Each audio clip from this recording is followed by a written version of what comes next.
On to Runeterra Academy Junior Division, week number 5 of season 2.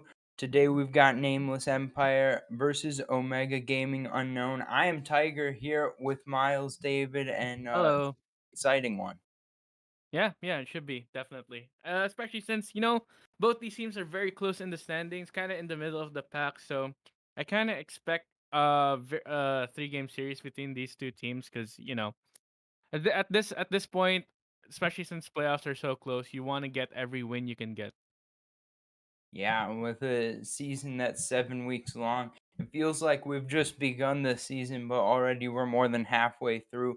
And with both of these teams 4 and 5 in the standings, they definitely will be looking to get a win and get a little bit closer to being in the top half of the bracket.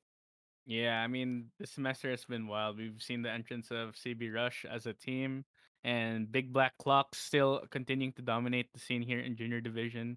And we'll see if they end up getting dethroned in playoffs. But for now in the regular season, they're still dominating everyone. So, maybe Nameless Empire and Omega Game Unknown can step up when it comes to it. But for now, yeah. I'm excited to see what these two teams have in store for us as we wait to get into the lobby. Hmm. All right. Alright, we have the information will be in there shortly, but I think that both of these 2 teams seem to play a pretty similar style, I think, Miles. We've got a situation where the junglers like to play early ganking Mm-hmm. sort of champs, and then, top laners, we got bruisers, mages in the mid lane for the most part, and then the classic ADC support duo of, some aggressive supports, I think, from both sides. Oh yeah, definitely. I mean, when you have two teams with similar styles, it's interesting to see how the draft a draft will go, and two how they'll play in game, right? Because if they play similarly, it could end up that this could be, a quick 2-0 because the team that is better at the style will end up winning out. But you know, there's also the chance that two experienced teams in the same style will just lead to an all-out brawl where it will last like I don't know 40 minutes and we get to the late game. So there's not gonna be an in between, Tiger. It's either gonna be a stomp or we're getting a fiesta.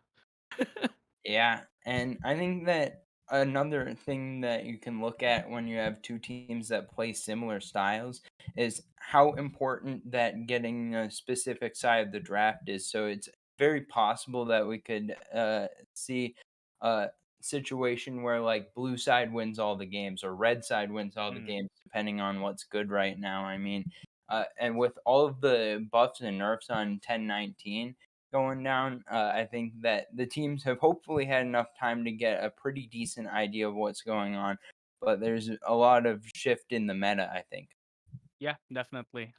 Considering that there are a lot of new champions that are currently seeing play, like Amumu, which is pretty much a top priority pick across the board at the moment because he is simply the best engaged support in the game right now. So I expect him to be either banned or picked or first pick immediately by blue side, banned by red or first pick immediately by blue side. Then there are other picks like the Jarvan, which has come back into the meta. Xin Xiao is still pretty decent as a jungler as well.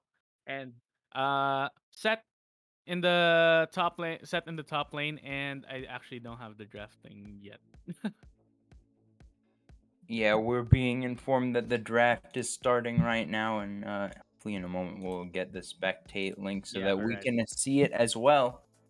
And it Yep, all looks like right. we're into the ban phase. Yeah, we are. All right. So Xin Xiao and Viego being banned. All right. So normal junglers being taken out of the picture. The Hecarim is back to a decent state as well, and Set interesting because he's the most picked champion in junior division currently. As a top laner, he's very reliable. He can sustain through so many things, and he can just be left alone in the top lane while the jungler works towards getting dragons in the bot lane. So it's interesting what they'll decide to do because, as you said, they usually go for a bruiser in the top lane, Tiger. So what bruiser will stand out? I expect stuff like an Aatrox, something like that, which is starting to see priority over there in the top lane.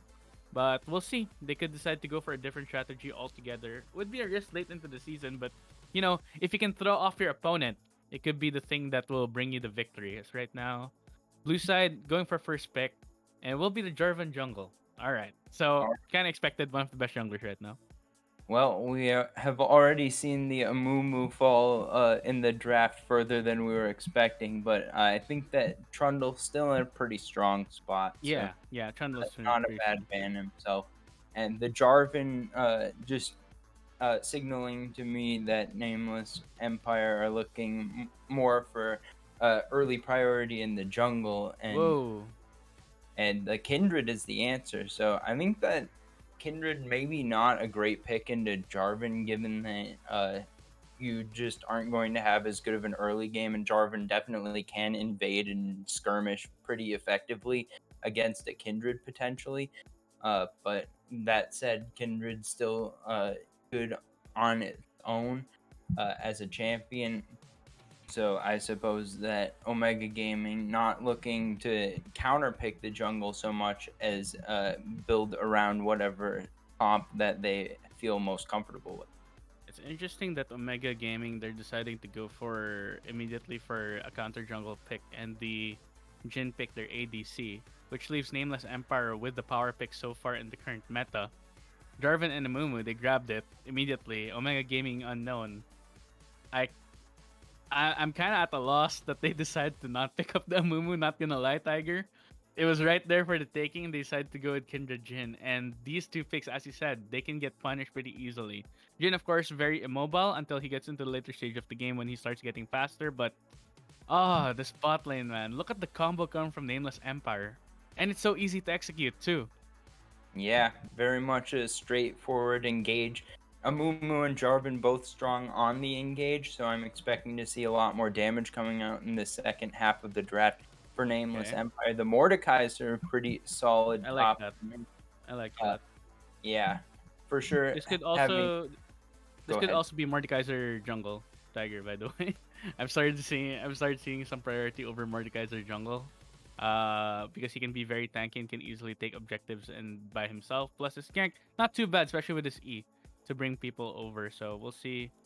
Yeah, It's still a flex pick. I'm I expecting it think to go towards top lane though. I'm I think expecting it to go towards top lane. jungle. Uh, but I do want to see from Omega Gaming something that can deal with all of this engage, and they need some counter engage potentially, like a Or Cassiopeia disengage. in the mid lane. Disengage. Yeah, some disengage potentially as well. Especially when you've got Jin, when you want to have such long range fights, so you can just press R and start dropping magic bullets on everyone. Ooh, Yeah, I like. okay, that's some disengage, technically speaking. Yeah, with the dazzle and I'm gonna have to remember what his ultimate's name is, but making your entire team immune to damage, that's a pretty effective way of countering big press R comp. Although Amumu with the stuns can prevent that from going through. Yeah, So that's the thing, right? The engage coming from the side of Nameless Empire. Unlike Omega Gaming Unknown, if they can survive the initial burst, then sure Tarek will be useful. But the problem is surviving that initial burst, right? Especially with a lot of squishy champions on their side. Kindred and Jin will be very vulnerable. Mordekaiser might not end up being vulnerable, but he can't tank for too long. So he's not a dedicated tank. He's really just a bruiser. So if he just gets taken, if the burst comes in and Omega Gaming can't last, then it'll be over for them real quick. And LeBlanc and Camille. So this is a very aggressive top side that we're seeing, plus a very safe bot lane that can end up winning the 2v2 as well. So I don't know, Tiger. I'm feeling the draft diff this game. yeah, I think that the Camille goes very well with the Jarvan and Amumu. Uh, Although I think that when you have a comp like this, Nameless Empire is putting a lot of stock in getting the misfortune ahead early, because if you have a misfortune that's behind and you've got all of this CC that's going to set up the bullet time to do a bunch of damage, but really outside of that, you've just got a bunch of single target damage. Although Amumu can do a little bit of AoE damage in his own right. Uh, but for the most part, with Camille, with Jarvan, you're looking at doing a lot of auto attacking for damage. So that means that it's going to be all the more important for all of our smart to get ahead early on this misfortune.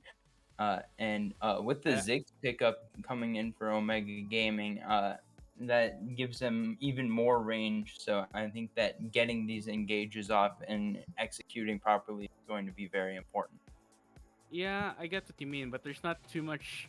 Well, I guess they have invulnerable with the Kindred ultimate as well. So they can definitely buy some time for the Ziggs to get the damage off as well as the Jin. They kind of pivoted into a bit of a poke comp, right? Omega Gaming Unknown. So the problem right now for them will be to survive that initial burst, which they definitely can do if if Nameless Empire don't get onto the priority targets. But I don't think the comp is. I really don't think their comp is based on Misfortune getting ahead, regardless of how much damage she can do. She's not the main win condition. It's gonna be the top side. I feel like if this Camille gets ahead even once, she's a big threat along with Camille and Jarvan. This is a very dangerous topside to deal with, especially since Mordekaiser can end up getting dove again and again. And Mordekaiser versus Camille is not a good matchup for the Mordekaiser. Hmm. I can see the Mordekaiser getting dove if he doesn't have ult. Although I think that it's more difficult to dive Mordekaiser after level 6. If he does have ult, then he can win a 1v1 under tower. I do agree that like in a vacuum, Camille's gonna beat Mordekaiser in the 1v1 pretty much every time. But under tower, I don't know that that's so much the case. But I do think that it's important to distinguish that We can bet on it, Tiger. We can bet on it if you want. we can bet on Channel it. points. Channel All points. right. Let's go. All Mordekaiser right. dives to a dive, to a three-man I'll, dive. yeah, I'll bet on Omega Gaming Unknown to not feed top lane, and then you can bet on Nabreezy getting ahead early and carrying the game. Yeah, But yeah, yeah. I do think that it should be kind of close. I think that, like you're saying, there's a lot of different ways that the side of Nameless Empire could get advantages and push those to victory. But I do think Omega Gaming Unknown has a comp that can be executed well on, and if it is, then they'll make it look really good. I mean, they have to make it look good. Otherwise, they're just gonna get destroyed outright. I'm telling you that right now because they have to checkmark a lot of things before they can win out. They have to be able to survive the burst. They have to make sure that Camille is shut down early so that she doesn't split push. They have to make sure that LeBlanc doesn't get out of control, that the bot lane doesn't get out of control, and that Kindred doesn't get counter jungle. There's all these check marks that they have to do in order to pull a win out in this game. And Nameless Empire, they just have to press R. That's the that's the reason why I'm calling this a draft diff right now, Tiger. All right, we'll see if that ends up being the case. But we're gonna take a short break, and on the other side, we're gonna have game number 1 of Nameless Empire versus Omega Gaming Unknown.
Welcome to the Rift, everyone. It's time for game number one. And on the blue side, we got Nameless Empire. On the red side, we got Omega Gaming Unknown. And both teams with some early powerful picks. So I think that we could see some early fighting going on, although it looks like we won't see an invade this game. Yeah, that's the thing. If a Moon starts bandage sauce too, he can start stunning. Reserve can start stunning people again and again. So probably not the best idea to go for an invade this time. At least from the side of Omega Gaming Unknown, who are on the red side, if I'm not mistaken. Just gonna make sure. Yeah, Omega Gaming Unknown on the red side. We are getting a late invade. It was spotted out on a ward, so it shouldn't be too much trouble going on. Yeah. But always got to be careful of that. I did want to highlight before we got into any fighting that we've got the summoner spell choices of the bot lane for Omega Gaming Unknown is the cleanse for King Civil's Jin, and it's going to be a heal for Oreo Murderer's Tarek. So It that's makes going. sense. It definitely makes sense because Amumu and Misfortune is an extremely strong bot lane. That can easily delete you from level 2 and level 3. So definitely have to make sure that King Civil does not get stunned, because if he does, he'll just get bursted down. So it makes sense he goes for the cleanse and the heal. Come for Oreo Murder. It's just it's the insurance policy. You know how it is, Tiger. It's a dangerous world out there right now for ADCs. They gotta Mhm, make sure the support's there to make sure to keep them alive, and the healing from Tarek won't just be there in the early game. So, mhm. and we've seen Oliver do a lot of good things before, as an AD, as a bot laner. So I expect to see a lot of good things from him in this game too. Yeah. And elsewhere on the map, we've got two teleports to one in favor of Omega Gaming Unknown. But that means that Lahi should be looking for some early kills here on the LeBlanc with the Ignite. And Nabrizi also taking Ignite instead of Flash, which is pretty common for mobile top laners like Camille. Yeah, and plus it gives her a lot of more kill pressure over against Mordekaiser. And look at this, the priority going over to the side of Nameless Empire at the moment. We'll see how well that continues, but it looks like so far, Omega Gaming Unknown's bot lane are doing a decent job fighting back, making sure that the wave is not crashing under turret. But the poke from Oliver is gonna start to get oppressive very soon, and it looks like we have a gank here in the top lane. Yeah, Vip Lord coming through, going for the flag and drag. Good flash coming from Eye Patch, making looking for a claw to back Nabrizi up, but That's the it. Ignite's taking down, and first blood goes over to Vip Lord for Nameless Empire. Well, it wasn't a dive, but it was a gank, so we take those. Well, yeah, before level 6, you're not going to be able to outplay quite so easily. So no Yeah, flash pretty going to be much. there for Eye Patch Mickey. Oh, Demo could be Oh in trouble no. here as well. He trying to burn down with the Ignite. That's going to be enough to kill going over to the mid laner 2-0 in favor of Nameless Empire so far. And that's the pressure I was talking about on the top side. Kindred has to keep farming, can't really be there to help the laners to try and counter gank. And right now, well, Empire are doing a really good job in this early game so far. Not too much of a big advantage in bot lane yet. But as I said, it's the solo laners that are gonna be carrying it for Yeah, and looks like with the early advantages going to the solo laners and jungler of Nameless Empire, they can play through that top side. Now it'll be interesting to see which side is looking for dragons, but it's very difficult when you have uh a kindred to be able to fight back against the early ganking power of a Jarvan. thing off for me. So I'm not sure if you're finished with your point or not. Yeah. Wookie, can I have some confirmation?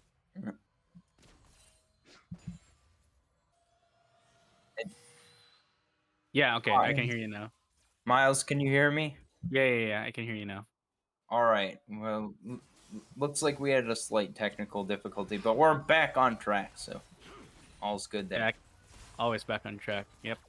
There we go. Garden used in the bot lane, and not too much drama yet at the moment as both teams trying to consolidate, but Darkseid already purchased for LeBlanc. So Lahi is feeling very confident this game that he can snowball his way to victory. Right now, the CS advantage is not in his favor though, but it's LeBlanc, and the Breezy tried to go under turret. I'm not sure about that, and he might end up paying with his life for it if Yeah, Eye just Patch missed the Monkey can hook continue shot. to punish. Eye patch Mickey, no flash though, so it's gonna be all right. Just gonna be a forced recall from Nabrizi. First Drake of the game, Infernal. So we'll see if either side is going to look for that. Nabrizi can't recall right now. He has to make sure he is able to get something done. He just went for it for a 1v1. I'm not sure if this is the best idea, and he just got super low health as well. But he did his job in making sure Yeah, up immediately for a reset. If he went for a reset immediately right then, the wave would have been pushing away towards him, and iPatch Mitiki would have been back, completely even against him. So I think I think it's a good not in his favor. yeah. I could have Delilah said that in a starting with the better way. Drake Not and gonna lie. Nabrizi, maybe looking for an engage. Eye patch Mickey already level 6 though, so I don't think that's the one that Nabrizi It's wants. not yet. I just realized both top laners can trap each other into death traps. That is true. I So whose arena is gonna win out is the big question. I think that there's an interaction that with perfect timing, Camille can actually dodge the Oh yeah, yeah, ulti yeah. if uh, a perfectly timed use of her own ultimate uh, to be able to avoid going into the Shadow Realm. But I don't know if that interaction is actually possible with skill or if it has Uh, to just be luck time. Demo going to be forced to flash here. Gank coming through from Vip Lord, and that's going to be about it for that. But no is summoner flash in the mid lane. is it VIP Lord or VIP Lord? Because VIP Lord sounds like it sounds a lot better. We'll have to see if we can get any extra information on chat, that later. But the way chat, give us that a clue here. the way that it's written looks like Vip Lord, so that's what I'm going with to start. A producer? No, I'm just kidding. Have some interaction during the game. Have some interaction. Is it VIP or VIP? Yeah, we gotta Then who find it. we'll have chat vote on it. Then we'll ask him Chat after. vote. All right, chat, tell us what the pronunciation guide is. But meanwhile, we've got the Rift Herald about to spawn. So Oh, game there we coming go. Eye through patch. the top lane from the jungler of Nameless Empire, whatever we want to call him. Eye Patch Mickey going into the Shadow Realm, I believe, not going to be able to win the 1v1, and it's going to be the VIP Lord or VIP Lord, whichever one you choose. Confirmed VIP Lord. All right, now Right. we have the information.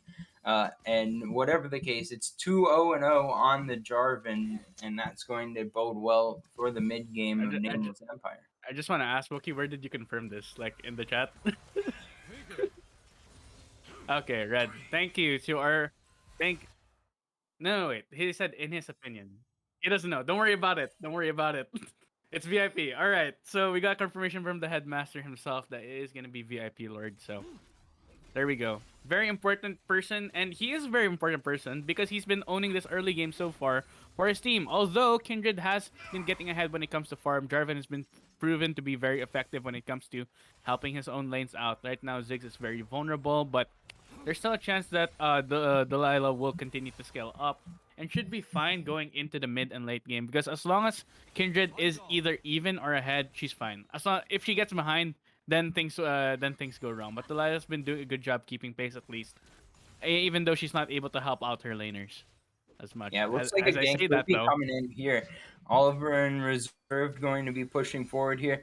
Now the recall being channeled, but Delilah that's starting to flush. set up the root coming down. Good stun coming out from Reserve for you, and here comes the bullet time. Not going to be enough to finish off any kills. And here comes La here from the mid lane, going to try to turn this one around. Good ward going to be able to spot that one out, and no kills going down in the gank in the bot lane. Yep, no kills yet. I think the side of Nameless they dodged the bullet down there. Oliver and Reserve could have ended up dying over there, which would have given Kindred a really big lead and would have made things a lot worse for them in the long run. Even though they're winning this early game so far, it's not out of control yet. The snowball hasn't started yet. Top lane still getting pushed in again and again. The Breezy is just happy to collect the farm and is ahead when it comes to that, but still not scaled up is this Camille. And they still have to do more in order to confirm this early game because if they become just a bit careless, they could end up with a very scary Kindred and a very scary Ziggs later down the line. I'm interested in your take, Miles, on the build from Eye Patch Mickey. It's a Brahmi Cinder to start out. Yeah, What's that going to build into? that's gonna build into a Iceborne Gauntlet, if I remember correctly, because I know Mordekaiser usually builds tank now because he can sustain through anything as a bruiser. He's still a bruiser, but he just starts out with the All right. trade more effectively in the early game and in the mid game, especially since he has to be the front line for his team. There's no one else who can be the front line. Tarek's not going to be the front line either. He has to be in the back line supporting the main carries, which will be the Ziggs and the Jin. Yeah, that makes sense. And I'm used to seeing the Rift Maker, but obviously, in the Maybe if specific situation here, it makes maybe if sense they had a that tank, Crossfire. I patch Mickey. He has to be the one. Otherwise, well, his team gets screwed. Now, admittedly, it kind of sucks when your frontliner disappears for a few seconds when Yeah, that does uh make it they hard to they do have to front find the time. stack. They have to find a way to stall out. Yeah. And I think that when you need to stall like that, having all of the extra range of a Ziggs, of a Jin, is something that can be helpful. And they also have the they have the Tarek Ultimate, Cosmic Radiance, that's what it's called. Cosmic Radiance Able and to the survive Lamp a few things. Respite to keep him alive while the battle goes down in the Shadow Realm. So that should be useful. Now, even on the Oh, Drake, will Flash to steal the the scuttle. I'm a little bit confused about that. Lamb's Respite will come out as the response to the Cataclysm, but Delilah is going to be in trouble here. Now it's going to be a flash forward from VIP Lord to finish off the kill. Here comes the curtain call, though it seems to a fight is breaking out all the way. Eye Patch Mickey going into the Shadow Realm with VIP Lord, going to be looking to finish off the kill here. He has another obliterate, and a shutdown comes through. Now it's going to be the disengage coming through from Nameless Empire. 1-for-1 trade. uh, it ended up being a 1-for-1, but I felt like that was just way too questionable coming from Delilah to go for a flash, just for the scuttle. Has she been learning from Blabber or something? I don't know, man. That Blabber's was pretty good, but also that does not help that's one C9 of win games. that's the classic Blabber strat. You flash for scuttle, end up dying. They did end up trading 1-for-1, and the shutdown did go to the Mordekaiser, which is well and good. But that's some plates going over to the top lane. As I say that, Nabrizi may end up being in trouble here. Got Hookshot stopped. already down. Delilah going to be the target, and it's going to be a Okay. first kill of the fight going over to Nabrizi, using the Hextech ultimatum to solo out Delilah. Now Eye Patch Mickey trying to finish off the counter kill. Good hookshot over the wall. Nabrizi might be able to get out of this one. Flash obliterate comes down, and Eye Patch Mickey is able to secure the counter kill. That's unfortunate, but it's still a 1-for-1. Despite it being a 2v1 situation, I think the Breezy will be satisfied with that. Honestly, that's more kills going over to the Mordekaiser though, which will enable him to be a bit more of a tanky frontline for his team, at least. So that's going in his favor. But the Divine Sunder is already completed. Now, the thing about Divine Sunder, it works really well into tanks, and that's all Mordekaiser is building right now. So I expect this lane to get worse and worse from him here on out. He's but the problem is right now he's the main real carry threat for his team at the moment. So it's kind of stuck between a rock and a hard place. You kind of want the Mordekaiser to get ahead, but even if he does get ahead, he will eventually get outscaled. So have to stall things out for Ziggs and Jin to get online. That is the important point. But Demo's been doing a good job so far, save for the solo kill. Right now, he has his Leandris and should be able to continue to scale up without too much drama. As long as, the dive doesn't happen, which shouldn't because he has so much wave clear. Yeah, so far good farming from the bottom half of the map on both sides really, but I specifically was looking at Omega Gaming Unknown side because they've been a little bit more on the back foot. and with Delilah just farming it up. Ooh, here Oh, comes the root into curtain call. Oliver oh gonna no. try to walk the way out of Oh, this one, but King Sybil going to pick up the kill in the bot lane. Meanwhile, it's going to be Rift Herald started up by the side of Nameless Empire. It's going to be at what cost? It looks like the tower is being backed away from here in the bot side. So good man. Rift Herald take coming down. He just took all of that to the face. That's very unfortunate from Oliver's side. Getting hit by the curtain call every single time. Another chain lands to Demo, and that's a lot of damage out to him. So good trades coming from LaHaye in that mid lane. Should be able to get something out of that. But here we go. Kindred trying to go for the mark immediately, but Amumu is going to respond. Will he get there in time? Is the big question. Is the big question. Yeah, smite up. Yeah, That's he going does. to be All right. marked, taken down. And can the escape come through? I don't think that anyone's going to collapse on that. And right Yeah. now, VIP Lord camping the top side. First turret going to go over to Nabrizi. Actually, first turret went down in the bot lane for the side of Omega Gaming Unknown, I Was believe. that first? Yeah, that was the first, and then the trade in top lane happened, and they're gonna have another charge onto the tower. So good value out of this Rift Herald. So the plate's going over to Nabrizi as well. So this Camille gonna end up being very fed. We'll see how effective she can be when it comes to the big team fights that will happen. Dragon is gonna come up. We do have an Ocean Soul. And you can bet that Omega Gaming they want that as a poke comp. They definitely Ooh, want that. here comes the flash play from Leahy. Going to burn down to the Ignite, though. It's a trade kill in the mid lane. I think that's definitely worth, especially since it's gonna be 10 seconds before the dragon comes up. Zig is not gonna be there to use his ultimate. The Jin and Tarek meanwhile are up there on the top lane, so this dragon should easily go over to the side of Nameless Empire being a, and that's really good for them. Continue to stack those dragons.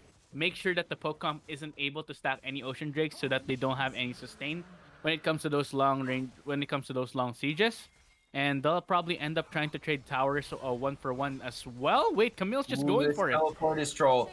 It's going to be immediate dazzle for the stun. In comes the Cosmic Radiance, and the Breezy going to try to stay alive with the Hex Tech ultimatum, but it's not Uh, going to happen. King Sybil picking up the kill. Entire top side of the jungle gone during the Drake take and a tower, so I think that's ample compensation for the side of Omega Gaming Unknown.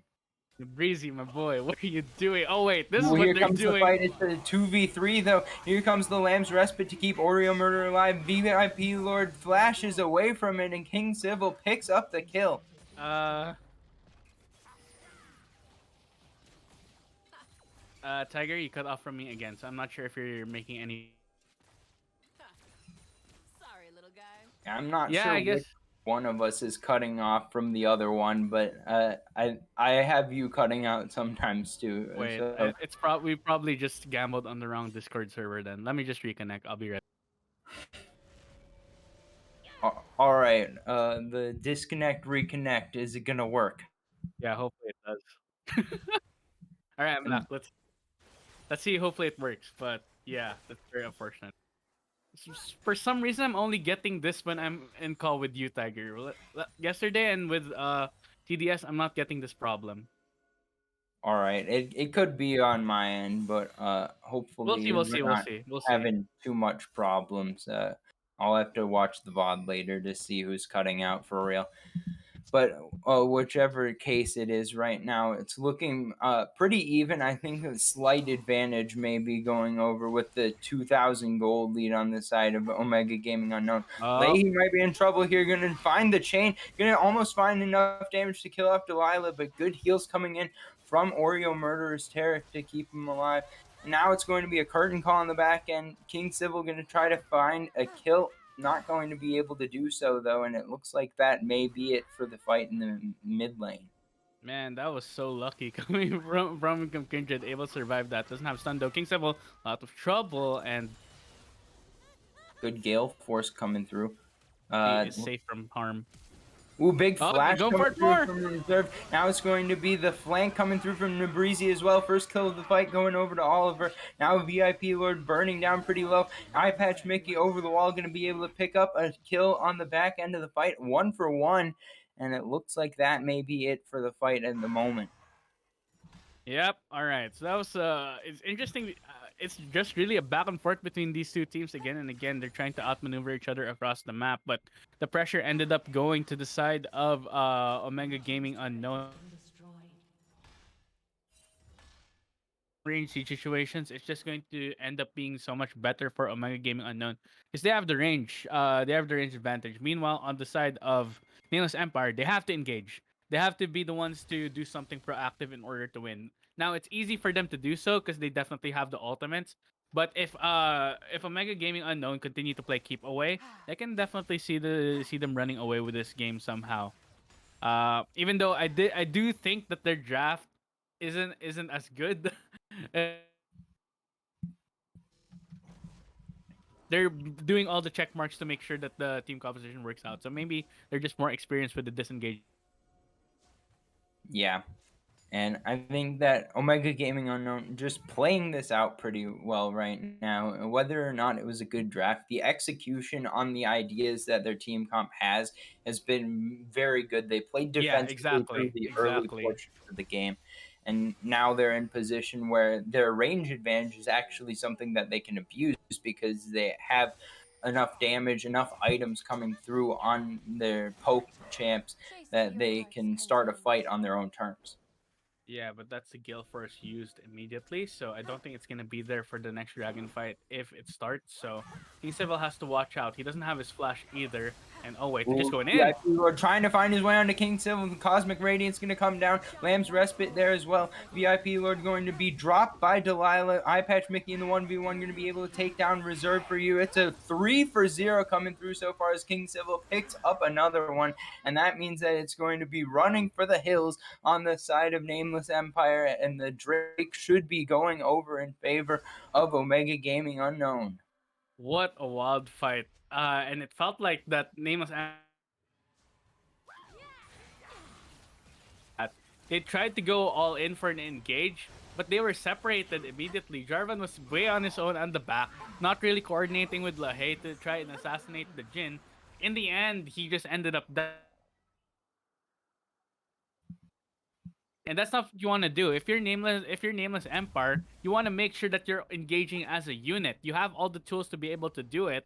You can't be taking these isolated fights. You have to come in like a fist and not as fingers. Otherwise, you're just gonna get broken by Omega Gaming.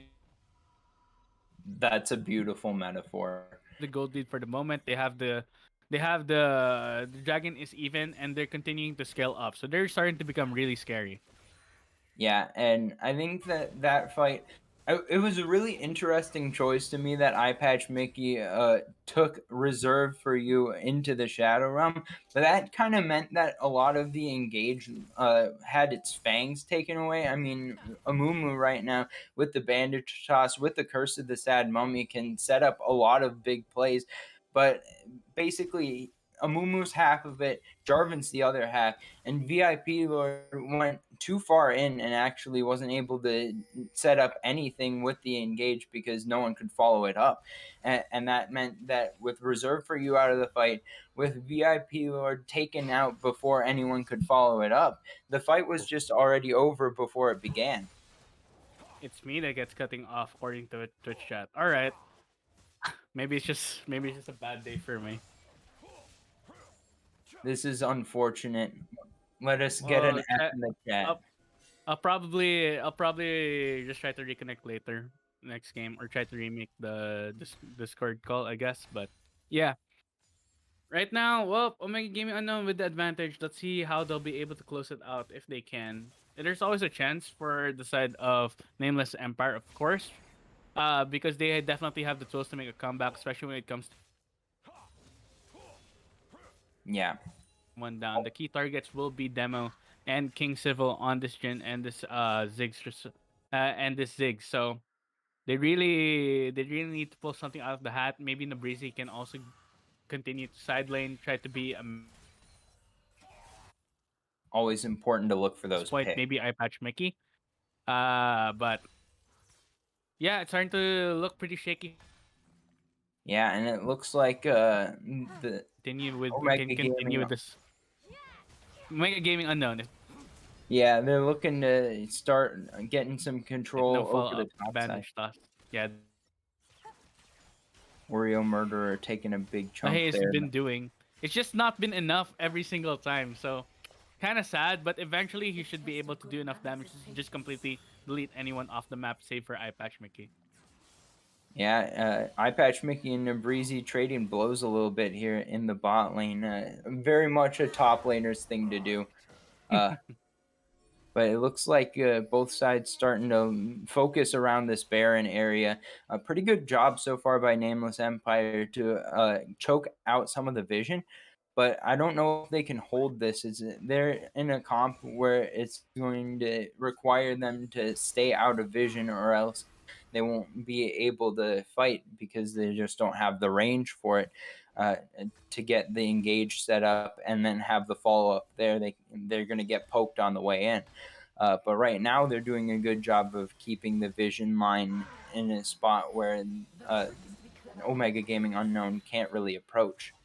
Yeah, I think what they have to do, I think they're doing what they can right now, which is like getting control over the river, threatening to do Baron, and making sure that the enemy team has to face check because there's none really on their side save for Mordekaiser that can walk into a bush uncontested. If Delilah does it, the Kindred just gets blown up. If Tarek does it or Murder, I don't think he'll be surviving for super long either. So I think wait, Ooh, Delilah no, might Breezy's end gonna up being try in to trouble here. 1v1 Delilah. Delilah has the Lamb's Respite, gonna be able to use it. The Hex Tech Ultimatum not Oh, the going to root! be able to buy enough time to Breezy, going to be dropped very low. Just a fraction of a health left and Oh, into the Shadow Realm. Eye Patch Mickey should be able to finish this one off. And Breezy getting some health back, but Eye Patch Mickey will finish off the kill. That means with the 5v4 on the map, it looks like the Baron was started up, but forced to back off his Nameless Empire. man, that's very unlucky for Nabrizi. He just didn't build it. He didn't just go for a Camille instead of anything else that can do more damage to a single target. So it ends up that Delilah gets the better of him or lasts long enough rather for his teammate to back him up immediately. If they had gotten the kill there, that would have been a lot of pressure going over to the side of Nameless Empire, but it's unfortunate he just got picked off in the end. So I think the play was worth it to do, especially since you're so far behind. But at this point, it's a coin flip whether those kinds of plays work out or not, and you just end up falling further behind. And unfortunately for I didn't see how low the Baron got, but I it wasn't was like half sure health. if it wasn't a good idea for Nameless Empire to potentially stay on the Baron and like throw that as like a last ditch effort. I don't know if they're that desperate yet.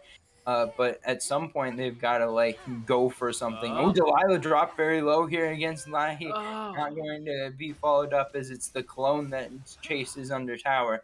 But that is going to be a huge chunk of health gone for Delilah for the moment. yeah. At least they're gonna get more pressure on here onto the mid lane now that it's down. I patch Ooh, Mickey though. He's right here trying to go for a flank. Oliver, he's in a lot of trouble. They tried to go for the flag and drag. yeah, Eye Patch Mickey slowed up here by Make It Rain. Now into Oh, the Cataclysm, and Bullet Time's going to find the shutdown. Curtain Call going to be summoned up here by oh, King Fiddle. And Good Cleanse going to be able to get him away from Reserve for You. Make it a 1-for-1. And Mega Inferno oh, Bomb comes down and finishes off Oliver.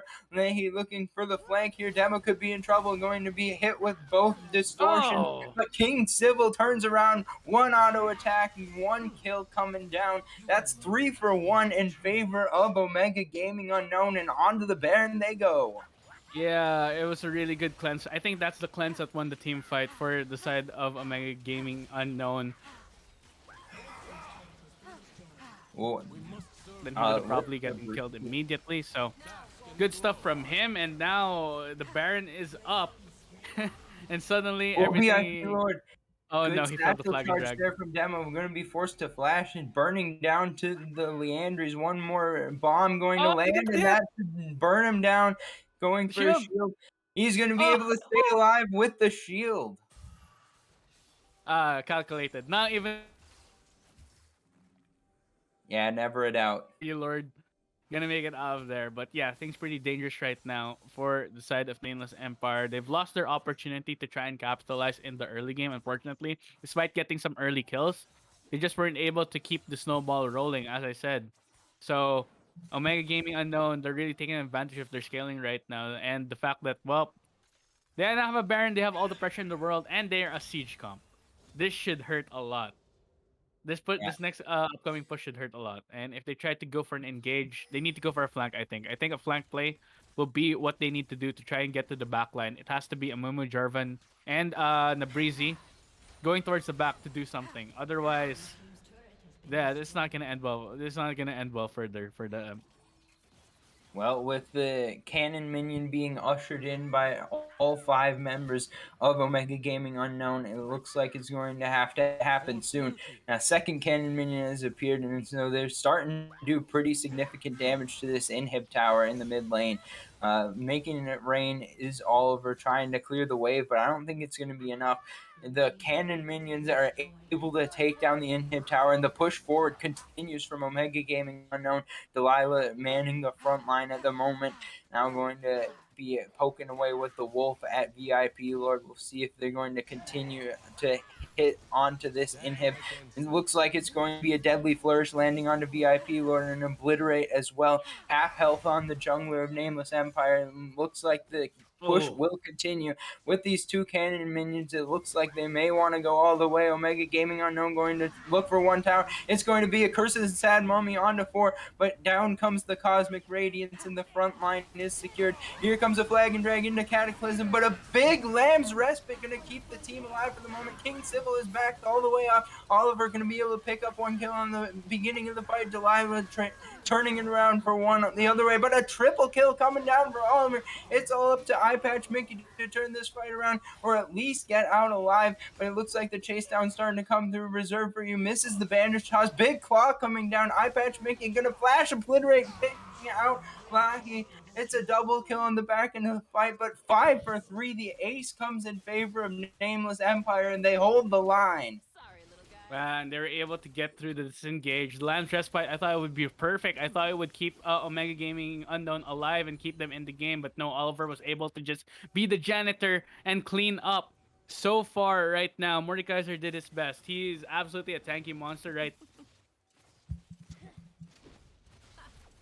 The Rylai Scepter and the Frozen Heart, but just wasn't enough. There were too many bodies still left on the field for him to contest with, and he could have just got kited out super easily. He did manage to get 2 kills, which is very commendable. But well, both teams are now at soul point, and I said this could either be end up finishing quickly, or it could be a fiesta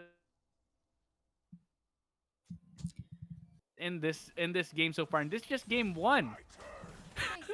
Yeah, but at this point, I think every fight has to be won by Nameless Empire or they just lose the game. So right now, that's a good start, but they're still in a pretty dire position. And on the other side, Omega Gaming Unknown, they still have some room to give. They lost that fight, but all they really lost off the back end of it was one more Ocean Drake going over.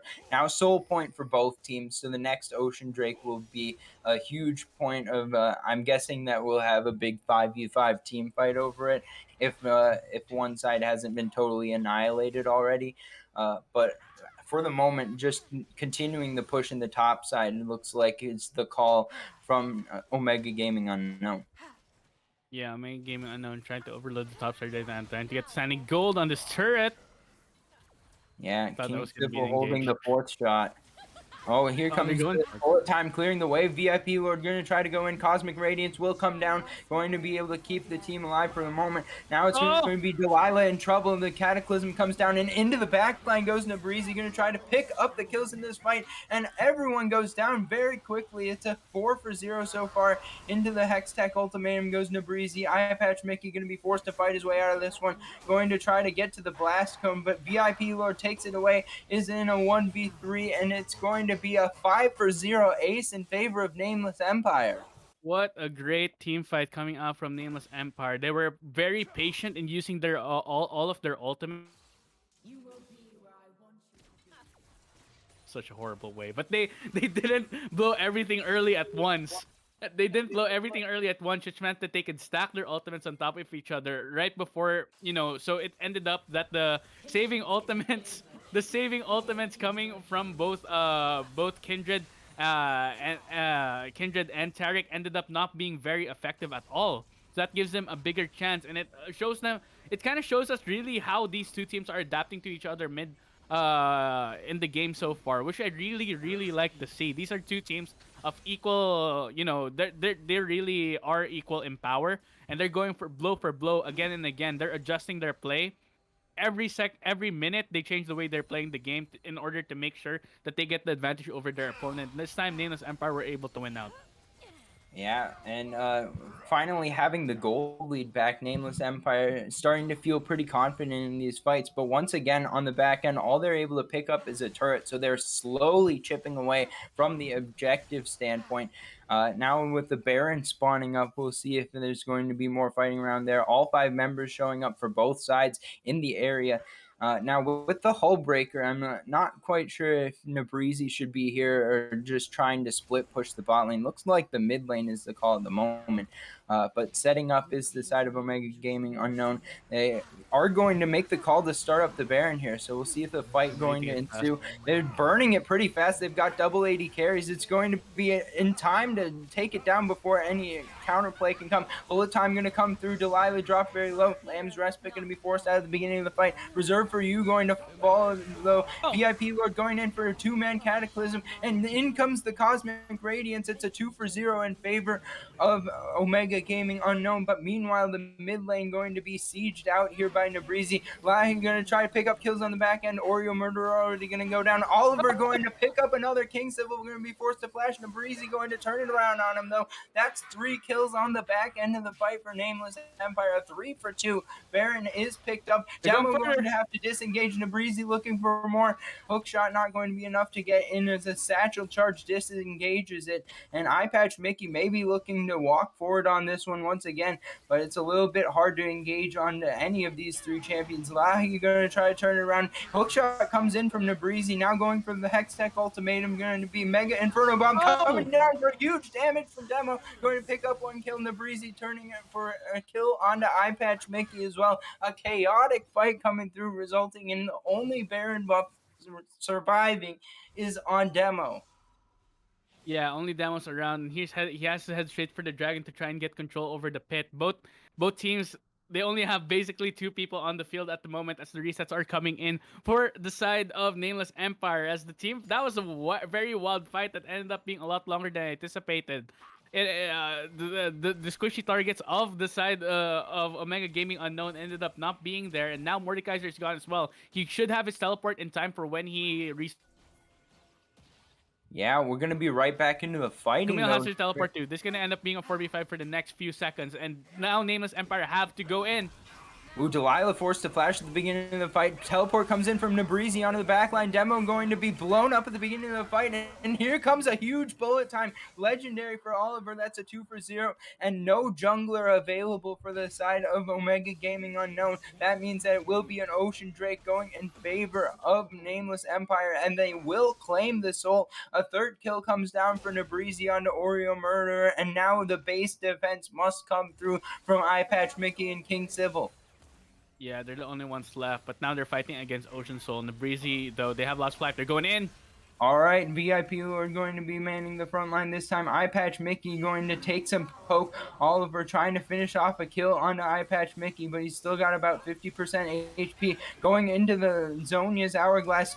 Curse of the Sad Moment going to miss, and that means Reserve for You will fall. But now the Nexus Towers are under fire. They're both gone immediately, and King Civil going to try to Gale Force away. It's not going to be enough. It's going to be Nameless Empire taking down game number 1. Dang, that was a really good comeback coming from the side of Nameless Empire. They were ahead early. They ended up kind of losing the mid game, and in the end, it's their team fighting that ended up winning them the game. Honestly, they're able to find the right opportunities where they can go in Yeah, and just I'm completely actually smatter them again and again. I think the turning point for their win was one their fight in the base. There were 3 points that I would consider where they were able to get delayed ace. Second was that fight in the top lane where their top laner, the Mordekaiser, was also the 5v4 that they were able to capitalize on at the Dragon Soul. With that, it ended up with Nameless Empire winning the game, and that was a really really good game coming from both teams, not gonna lie. Even though Nameless Empire did come out with the win, I do have to compliment Omega Gaming Unknown for, despite the fact that I do think they came in with the draft disadvantage, they were able to play to their strengths and they were able to make this one close.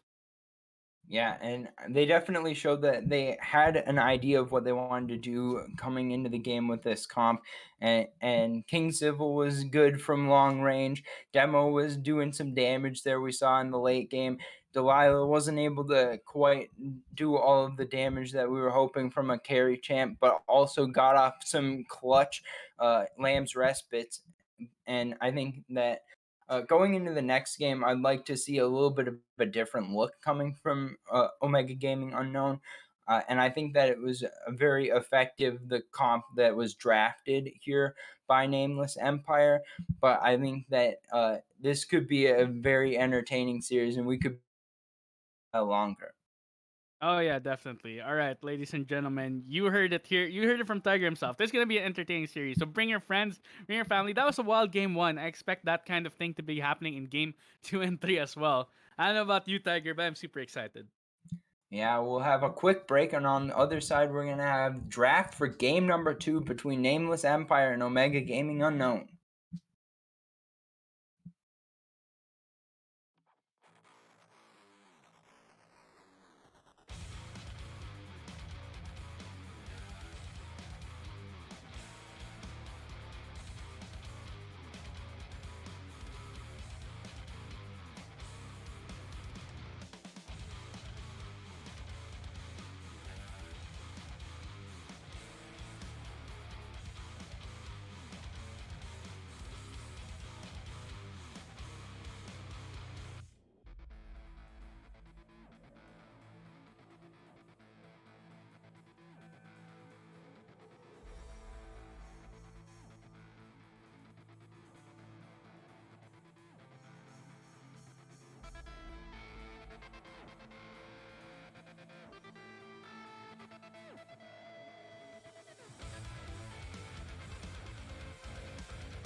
Welcome back, everyone. It's about time to begin for the draft for game number two. Nameless Empire going to be on the red side this time. Mhm. Omega Gaming Unknown shifting over to the blue side. And Miles, what changes do you think that we should look for in the draft here from game number one?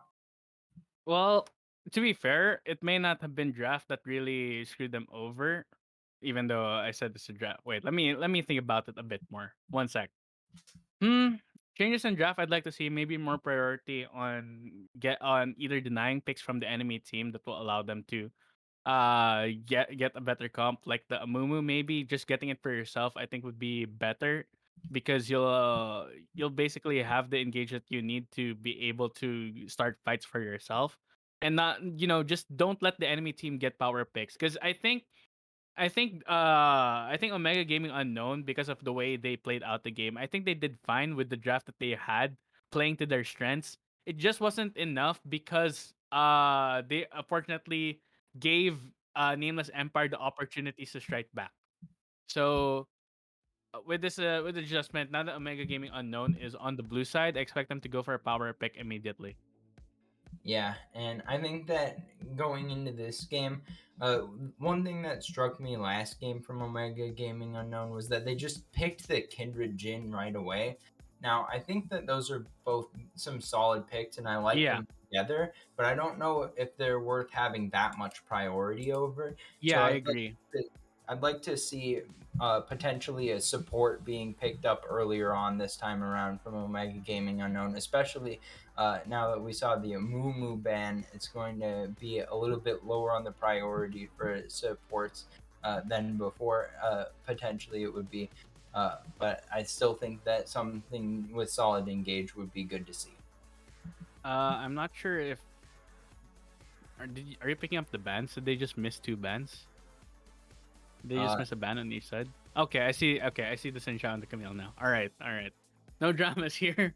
Okay, Camille getting taken out as well.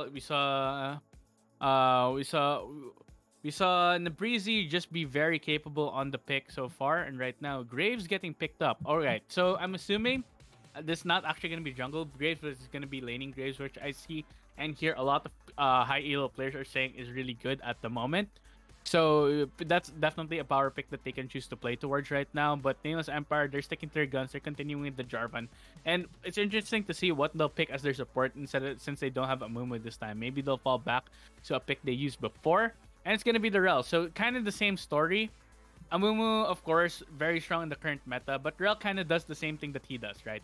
He goes in, be the main engage, bring everyone together for the combo with the Jarvan and everyone else. So it looks like Nameless Empire, there's not really gonna be much of a change in their strategy, which is pretty good because they won the last game, so it's not on them to change what they're trying to do. Right, I think that that makes a lot of sense, and especially Rel Jarvan as a combo, I like to see because Jarvan can also set up very easily the use of the Rel E to get some stuns off, Mm, and I think that when you have the Rel compared to the Amumu, the difference is that Amumu is a lot faster on the engage.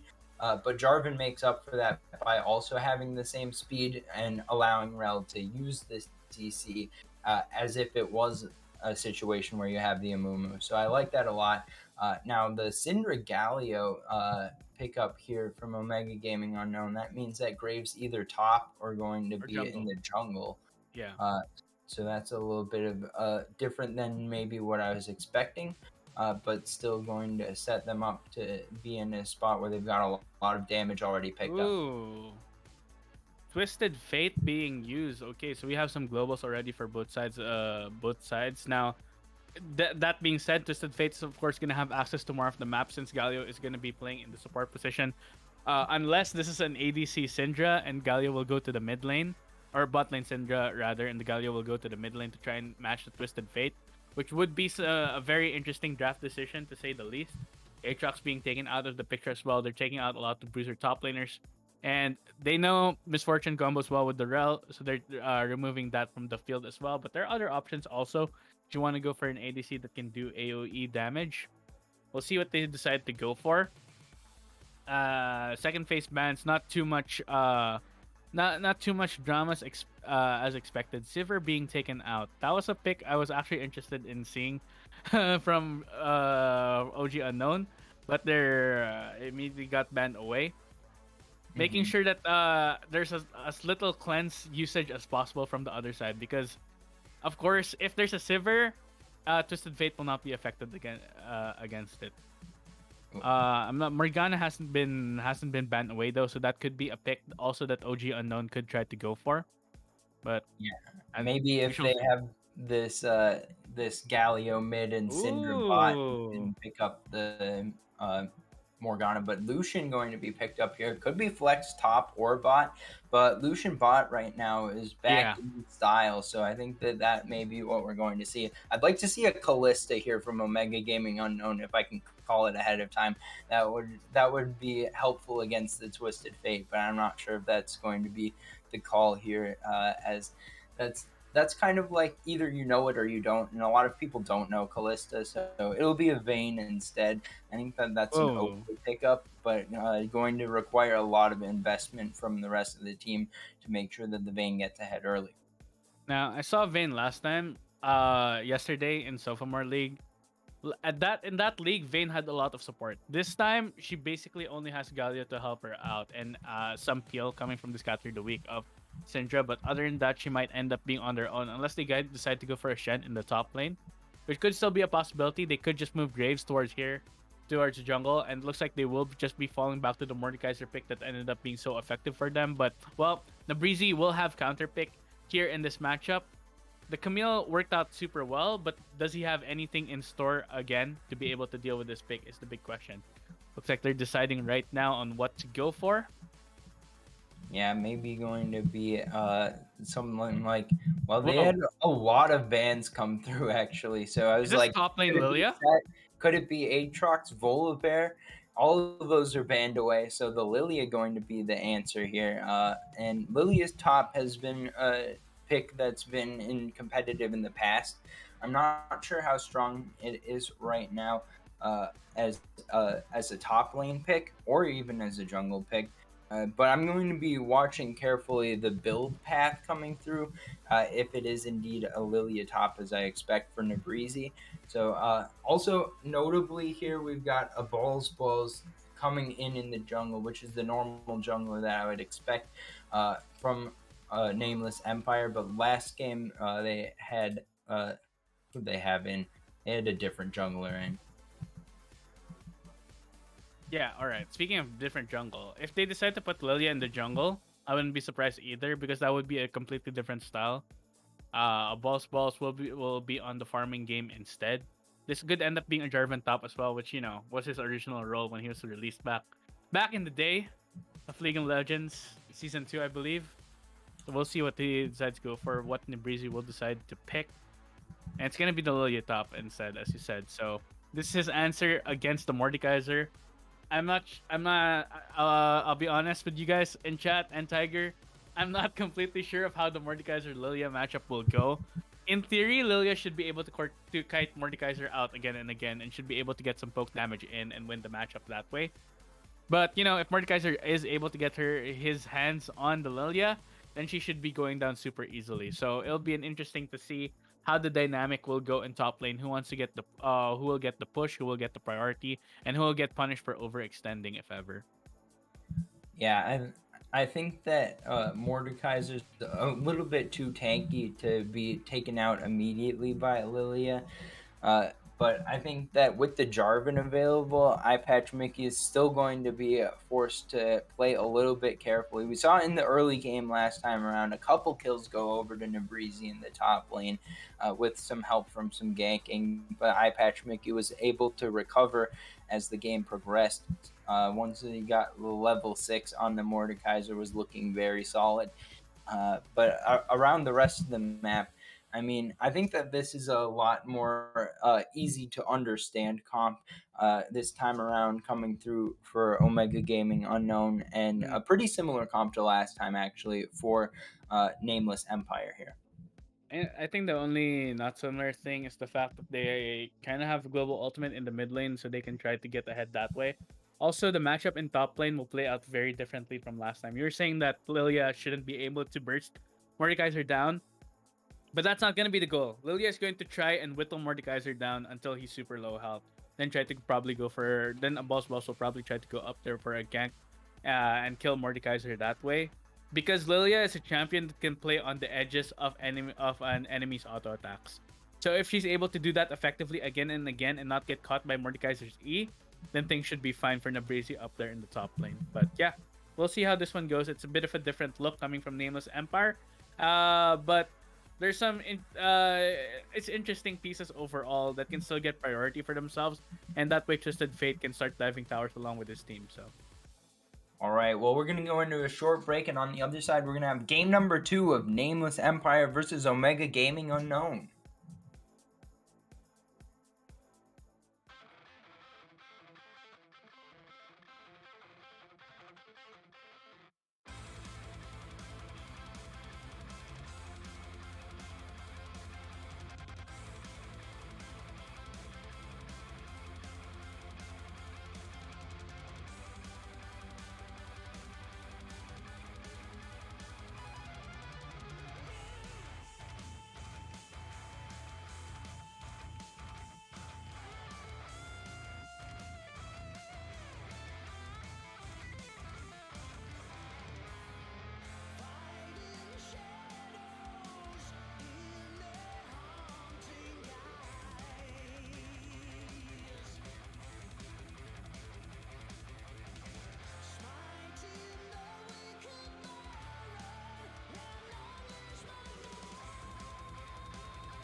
Welcome back to the Rift, everyone. It's time for game number two. We've got Omega Gaming Unknown on the blue side, Nameless Empire on the red side with the 1-0 series lead, and they're looking for an early invade here potentially. 30 seconds until minions Yeah, spawn. but it gets spot out by King Civil. It feels like so. He's gonna fall back from that position right now, and looks like they're just gonna fall back. Try to get some intelligence out. The balls with the ignite instead of the flash. So this is gonna be a very aggressive Jarvan. I feel like who will want to try and go for duels in the early game. The question whether he'll be winning against Graves is a good one. Not too sure about that, especially since he fights with auto attack, so physical Minions damage, have and Graves spawned. passive should be able to deal with that. But if he manages to get the ball rolling, Kek W his name, then things should be good for him and the rest of his team. Yeah, and I was thinking about what was I thinking? Oh, I was thinking about the build path for Eye Patch Mickey this game. You think that we'll see once again the Frostfire Gauntlet like last game, or will it be this time around the Rift Maker to get some extra healing on the front line? Might be interesting because he get poked out. I think he'll need quite a bit more sustain to be able to deal with Lilia there in the top lane, since he's just gonna get poked out by the deer again and again and again. We'll want to make sure that that definitely doesn't happen as well. So maybe probably gonna go for the leeching for the Rift Maker this time around, but we'll see. Because for the team fight, he's still gonna end up being the front line, so he may be looking towards that role instead. As already some trading going down in the bot lane between Oliver and King Civil, and Lucian probably one of the biggest meta picks at the moment. Super strong, especially with the buff right now, and looks like Nabrizi just going for more trades onto Eye Patch Mickey. And there we go. Lilia just going for short range again and again. Oh, but we Ooh. have a bit of a problem here. Yeah, Oreo Murder got in Ooh. between the two, and good use of the E to get some stun down, and then Oliver with a big poke. As we talked about, the Lucian doing a significant portion of damage as a bot laner right now, so good trades coming through there. Oh, yeah. Here in the top lane, though, might be a bit of a problem. It's bot lane. They're trying to go for more. Taunts coming through, reserve for you, going to be able to walk this one out. King Civil's a little bit too low to go for these trades, and right now, going to be an early prio in the bot side and favoring Nameless Empire. Yeah, definitely. And favoring Nameless Empire, and the heal was used. That's very interesting. I think they were a bit scared that they were gonna go for an engage there, but the fact they were able to bait that out means that there's more pressure down there. Now they are vulnerable to a gank coming from Graves. Ooh, Oh, big the flash taunt! in from Oreo Murderer going to be looking for the kills. King Civil going to Oh, be dropped at the beginning of the fight by Oliver, though. It's a trade 1-for-1, and it's going to be Delilah flashing forward. Reserve for you going to be in trouble here. Burning down, and Delilah will be able to pick up the second kill. It's a 2-1 in the early gank in favor of Omega Gaming Unknown. yeah. It looks like there's gonna be a response here in the top lane. Yeah, it looks like a Balls Ball is going to go for the flag and drag. Eye Patch Mickey could be in trouble, going to pop the pass and be able to walk out under tower. Nabrizi dropping very Going low for here. more. We're not going to be able to be killed. Now Oh Lane no, is the going to dive. be on the flank. Flag and drag comes through, and Nabrizi actually going to be able to pick up the kill with the burn. That makes it one kill on the other side of the map, and we're even once again as Nameless Empire pick up a kill. Yeah. I think the biggest thing that came out of that was the fact that Vayne died first, meaning that the wave that was crashing towards the tower, she was not able to get it and should be behind in EXP. I think that's the biggest consequence of what happened right now. Graves was able to get a kill, of course, but Jarvan was able to respond at least on the other side. So not too much of a big problem there, as Oliver is a lot of trouble getting traded down. He's got stunned up, and Yeah, King Civil. that was really hard. That was hard to look at. Oliver got punished really hard for overextending quite a bit down there in the bot lane. Yeah, and with that, that means a big wave going to crash here. I think it should be able to be picked all the way up, but that means that some roaming can come through, some deep vision coming in. So a good use of the time there from the bot lane for Omega Gaming Unknown. Yep, definitely. Lahey getting hit a bit by the Syndra has to be careful when she hits that level 6. Will be a bit of a bigger problem because of the kill threat. Syndra doesn't have Ignite right now, but still, it doesn't matter. The amount of power her ultimate can bring can just be a bit too much, especially for Twisted Fate with no real defensive stats to speak of to deal with Eye Patch Mickey, though. Yeah, Eye Patch Mickey could be in trouble here. The minion's going to do enough damage to dissuade Nabrizi from going in for the all-in. But Eye Patch Mickey's starting to feel the burn of facing this Lilia in the top lane. Yeah.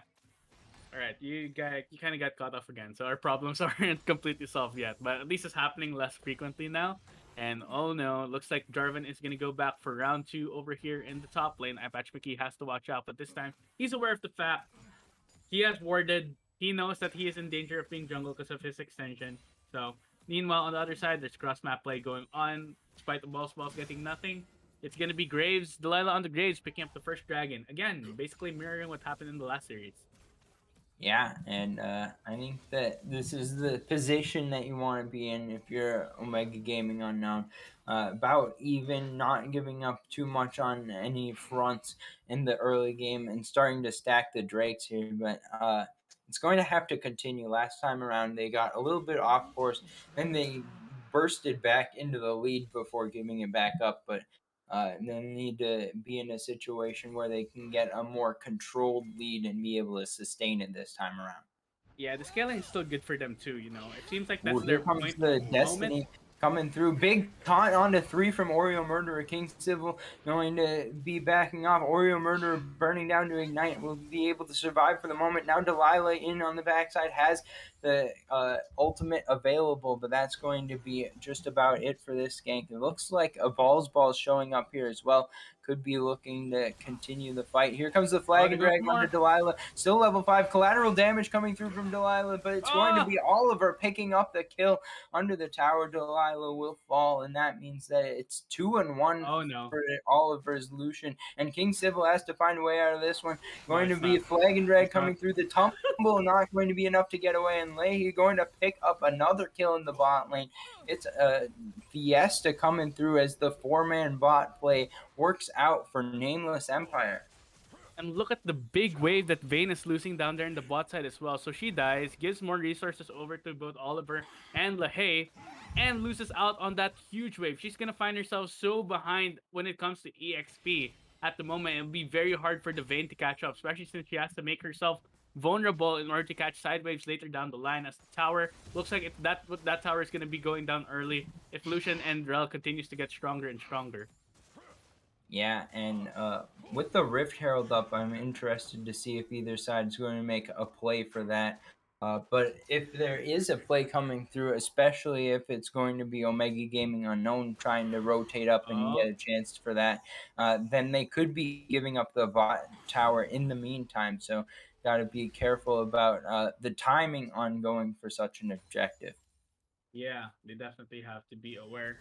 Now, the good thing that came out of that play was that Demo was able to get a lot of resources onto himself and as a Syndra. That's definitely good. If you can one-shot targets, you've done your job as Syndra. So, able to get more gold into her hands, able to scale better into the when it comes to those big team fights that will probably happen. But the top lane fight going a lot more even than I thought it would be. Lilia does have the push again and again. Okay, Scatter Weak not gonna get the stun. Lahey may have been in danger of getting killed right there, but manages to make it out. Ooh, it's going to be the lilting lullaby forced out at the beginning of the fight. Eye Patch Mickey able to find a claw, which means that Nabrizi took a big trade there. Yeah, But it went about even in the long run. A Ball is now starting up the Rift Herald, so we'll see if that's going to be contested at all or where it's going to be dropped. I don't think it's gonna be contested at all because Graves is all the way down in the bot side trying to make a play. But it looks like they know on Nameless Empire side they know that they could be in danger, so they're falling back quite a bit. Rel is up there in the river, trying to make sure there's more priority for them, and they might end up going for a dive in mid. We'll see what goes on. Yeah, looks like it's going to be a Oh, they're ball going for it. showing up. Demo going to flash out of the Cataclysm, but the Ignite going to come down. Wild cards will finish off the kill. Now no Oh, Breezy going to be dropped pretty low in the top lane. Going to be forced to flash away. That just means that it's going to be one kill going down in the mid lane as well as a Rift Herald charge coming onto that tower. Man, I thought not taking the flash was kind of in from a balls, but because he had the ignite, he was able to make that gank work out anyway. Not falling to the tower either is extremely huge. That ended up not being a 1-for-1. And again, it's Omega Gaming losing out in the lane, and this was just this early game going in favor of Nameless Empire. That again, we saw them get a lead in the early game last time as well. Will they be faltering in the mid game though? Is the big question. Because if they do, the scaling on the side of Omega Gaming Unknown is insane. They have the Graves, they have a Vayne, they have a Syndra as well, and a Mordekaiser. So definitely something to look at when it comes to the later portion of the game. And I want to see how well Nameless Empire, if they're able to fix their mistakes from last time and actually snowball the game from here. Yeah. Uh, Last time a little bit of a back and forth affair, but 5,000 gold I think is more than we ever saw in the early to mid game last time around. That's what I think, if I'm reading this correct. I have a couple of bugs right now Oh in no, my you're the one client, with the bugs. but Uh I can at least see like all the things that are happening, but it's reading the kill score wrong, so I'm not sure yeah. quite if the gold Kill lead score is is that. 2 to 5 at now. It should be double of what the kill score actually is, so you can just divide by two. Hmm. Well, what's the situation with the gold lead? Update me on that. Okay, gold lead is a 3,000 gold lead, which is a lot more than what they had last time. And they are already going towards the dragon, so should be able to get another advantage in that regard. Top lane will not be able to help them if a fight breaks out, is the big problem. Mordekaiser does have his teleport, while Nabrizi does not. So they definitely have to watch out to make sure nothing untoward happens. But it looks like it's not going to be any contest the side of uh Omega Gaming Unknown, which kind of makes sense. It's just a Cloud Drake, and you're fine if you go later in the game as well. You don't need to grab every Drake in the game. Yeah, that's a fair point. And right now they're just kind of farming it up, trying to stay in close proximity here. And the farming is pretty even for both sides. A little bit of an advantage for Oliver here in the bot lane, but not too much either way in any of the rest of the roles. So I think that still not a terrible position. Now it's going to be fight breaking out in the top lane, into the Shadow Realm they go. And the gank coming through, Demo getting dropped in the mid lane by Leahy. Now Delilah going to try to finish off Nabrizi here, but Nabrizi going to try to run it away, but the collateral damage comes down and finishes off the job. A trade of kills going in the long run. Each side going to have a successful gank. And I remember that reminded me of what Captain Flower said, where it's like Bambi versus the shotgun, not gonna work out. Yeah, so, wow, so bad. that's a classic. Not, you don't want to be a deer in that situation. Not quite headlights, but going to be hunted down. Uh, and in this situation, that means Delilah's 2-1 on the Graves, could be in position to carry here this time around. I mean, Delilah is the carry type jungler, right? She played the Kindred last time, played away to just going for more here. King Here Civil might comes be in the a lot of dive reserved for trouble. you. Overshooting on the flash. Actually, Eye Patch Mickey going to try to show up and turn it around. Going to be looking for the kill on the reserve for you. King Civil going to be dropped pretty low here. Going to be trade kill for Oliver. Now They're Eye fighting. Patch Mickey going to be in a little bit of trouble. A Balls showing up as well. Here comes the heroic entrance from Oreo Murderer. Going to try to turn this one around. Good taunt going to finish off a Balls. Now Oliver going to have to walk this one out. It's a 2-for-1 in favor of Nameless Empire. Yeah, it is. But on the other side of the map, it's gonna be Lilia trying to get more plates for himself. The Ooh, taunt. Oliver could be in trouble. Oreo Murderer going to try to find the kill, but Oliver going to pick one up himself. Now it's going to be Delilah finishing off on the backside. It's another trade coming through. And apologies the first time around, because Omega Gaming Unknown was the team that got the 2 kills there, not Nameless Empire. But good Yeah. fight from both sides. Yeah, I mean it's decent. I think Oliver did his best with what he had to be able to get a kill out of that situation. He knew he was dead, so he tried to get something back, of course. So the dive could have been definitely cleaner, but they couldn't. You can't really count on the fact that the Oh, teleport is there. Nabrizi. Here comes Lay. He's going to try to. The No gold card way. went onto the tower, so King Civil going to be able to pick up the kill Oh, on Nabrizi's second gold card will land. The shutdown comes through in favor of Leahy, but it's a 1-for-1 on the dive in the top lane. You hate to see it, Tiger. You really hate to see it. That's why you have to enable target champions only for those kinds of cases. Otherwise, you end up hit auto attacking the tower, and it makes you look silly. Did I read correctly that there was a shutdown there on the 1-4 and 1 vein? Did she have a shutdown? Uh, wait. I think it was on the Lilia. Yes. Oh wait, demo. Well, there Trying to goes go the for more. Yeah, Demo gonna try to finish it with the force of will, but that's not gonna be quite enough damage. Now Oreo Murderer going to find Leahy in the top lane. Taunt coming down, and Delilah's here as well. Smokes are down. It's going to need to be a little bit more follow up. Gold card goes on to Oreo Murderer, but Oh, it's he good mixes up. Everfrost as well. Should be able to secure the disengage. Yeah, it does. 4,000 gold lead at the moment just because of the towers right now for the side of Nameless. So they're doing a good job in that regard by putting on continuous pressure and making sure that everyone is getting resources all across the map. If someone falls back, there's always someone who's ready to take their place. And that's the strength of the globals at this point. Right now, I'm impressed so far. I'm impressed so far with. I was gonna say I'm impressed so far with Oreo Murder because he's been doing pretty good in making sure that his team is able to stay in the game when it comes to counter kills. So this support definitely doing his job. We do have a dragon coming up. It's gonna be the fifth one. If Nameless Empire gets this Infernal Drake, they're gonna be loving life at the moment. They have a Lucian. They have a they have a Lilia. They have a Twisted Fate. They want Ooh, more, and Delilah could be in trouble more they're here. getting. Go for the collateral damage on an Abrizi. In comes the hero's entrance. Now it's going to be Oreo Murder. Going to try to get Delilah out of this one alive. Going to have enough space bought here, and it looks like it's going to be no kills coming through just yet. But with the Infernal Drake spawning here in 20 seconds, there's sure to be more action going on. Now it's going to be Oh, they're recall going for coming more. through. Nabrizi is going to turn around the reserve for you, going to find the Magnet Storm onto 2. Now Patch Mickey going to be in the shadow realm, burning down reserve for you, and it's going to be first kill of the fight going in favor. A double kill as Leahy will fall as well. A Ball is getting taken out by the force of will, and King Civil going to tumble towards the front line. It's 3-0 in favor of Omega Gaming Unknown, and onto the Drake they go. And that was just honestly a bit questionable coming from the side of Nameless Empire. They decided to go for a team fight right then and there. Their Lilia was definitely not strong enough to commit to it. And unfortunately for them, they just got bursted down. Mordekaiser, Eyepatch Mickey was able to last long enough to buy enough time for his team to follow up, and they didn't have any of their ultimates up. They to be able to deal with it, and there's not going to be enough damage coming from Lucian's calling just yet. So it was a questionable attempt. I think honestly they could have just given the dragon over if they really needed to and tried to find something elsewhere on the map. Now they just gave the side of Omega Gaming Unknown a bigger way back into the game, especially with all the scaling options that they have at the moment. Yeah, and the gold lead closing rapidly here, as well as the mid lane tower has gone down in the aftermath of that big fight.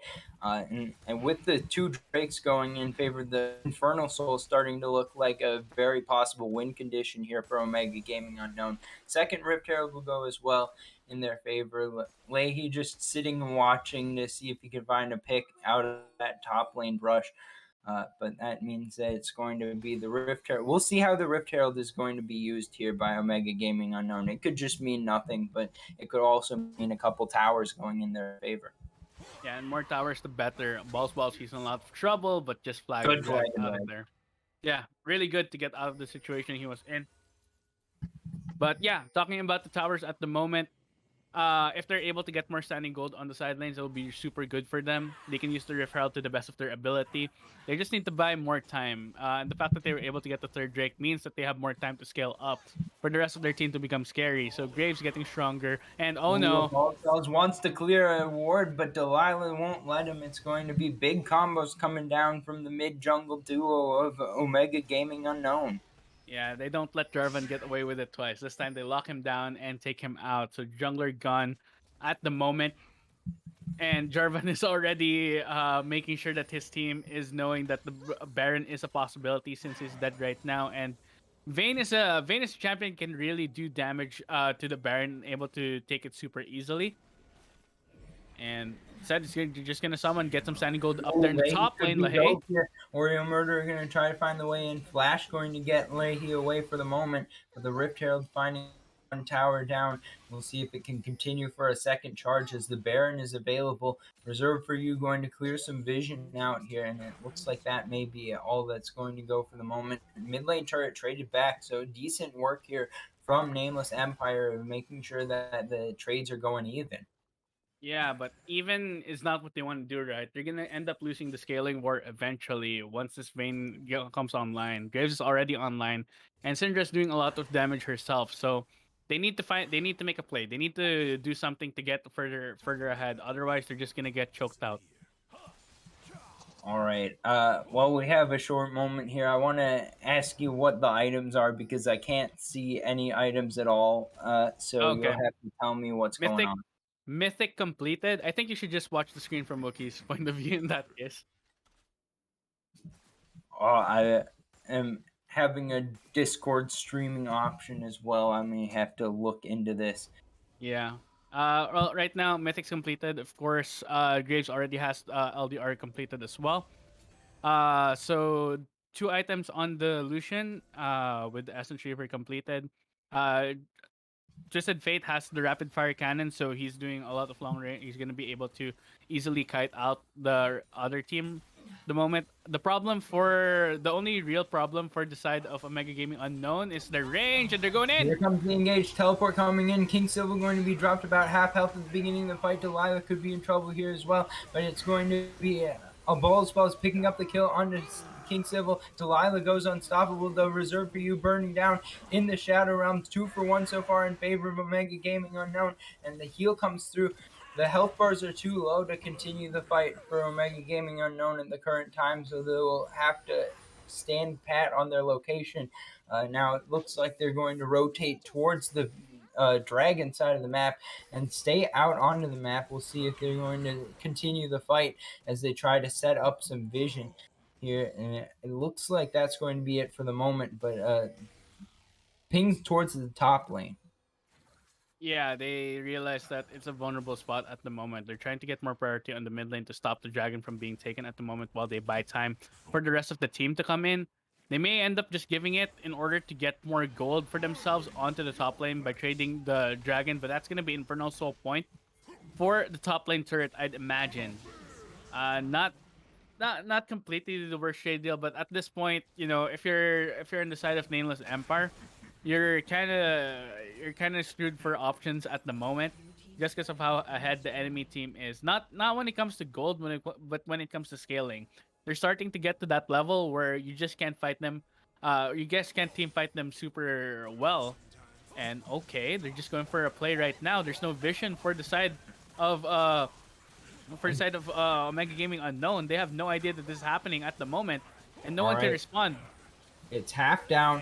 And the vision on the approach They is know what's very happening now. solid from the side of Nameless Empire. They're going to be able to take it down before the collateral damage comes in, and that means that they should make a clean escape as well. That was some smooth criminal stuff coming from the side of Nameless Empire, able to sneak a Baron away. And Omega Gaming Unknown, they were caught with their pants down, not realizing that it was a possibility that they can just burst it down like that. So suddenly, the gold favor swings back into Nameless Empire. But the question is, what can they do with this advantage? Or what can they do with this Baron right now? They can go for a split push. They can go for a 4-1 type of deal. While with Twisted Fate somewhere in the side lane, and the rest of them are pushing towards mid. I think that's the best thing that they need to do at the moment. They can also siege because they definitely have the range advantage, but they have to be wary about engaging the enemy team. And if they do engage, they have to commit because last time the reason they failed was because Jarvan was the only one in the backline, and he's not able to kill too many people at once. He's Jarvan, he's not going full lethality. Yeah, and he was able to pick up the kill on the King Civil, but then it all turned around from there. Eye Patch Mickey was able to get someone in the Shadow Realm and then come back out with the extra stats and be able to carry the fight. But I think that right now, I like what you're saying about the split push, but I would actually say that I would rather see no Breezy in the side lane. Leahy going to be here, going to be bursted down, forcible, going to be He's dodged dead. out by the Zonians. Eye Patch Mickey going to have to go into the Oh, Shadow Realm. Demo going to be dropped very low, but Delilah's here to pick up another kill. Now Eye Patch Mickey going to be coming back out of the Shadow Realm, goes into the Zonians, just buying some time at the moment, but it's going to be the shutdown going over to Oliver and picks on both sides of the map. One team on one side, one team on the other side.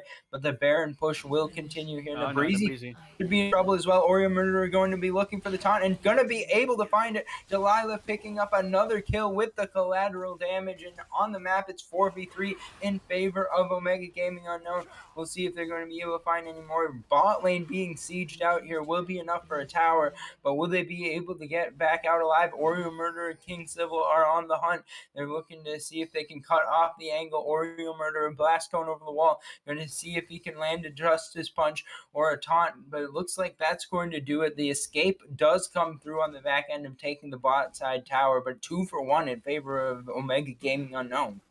Yeah, good for them. Lily unfortunately just got caught out at the wrong place, wrong time. There's a ward right there, stepped over it, and just got taken down immediately.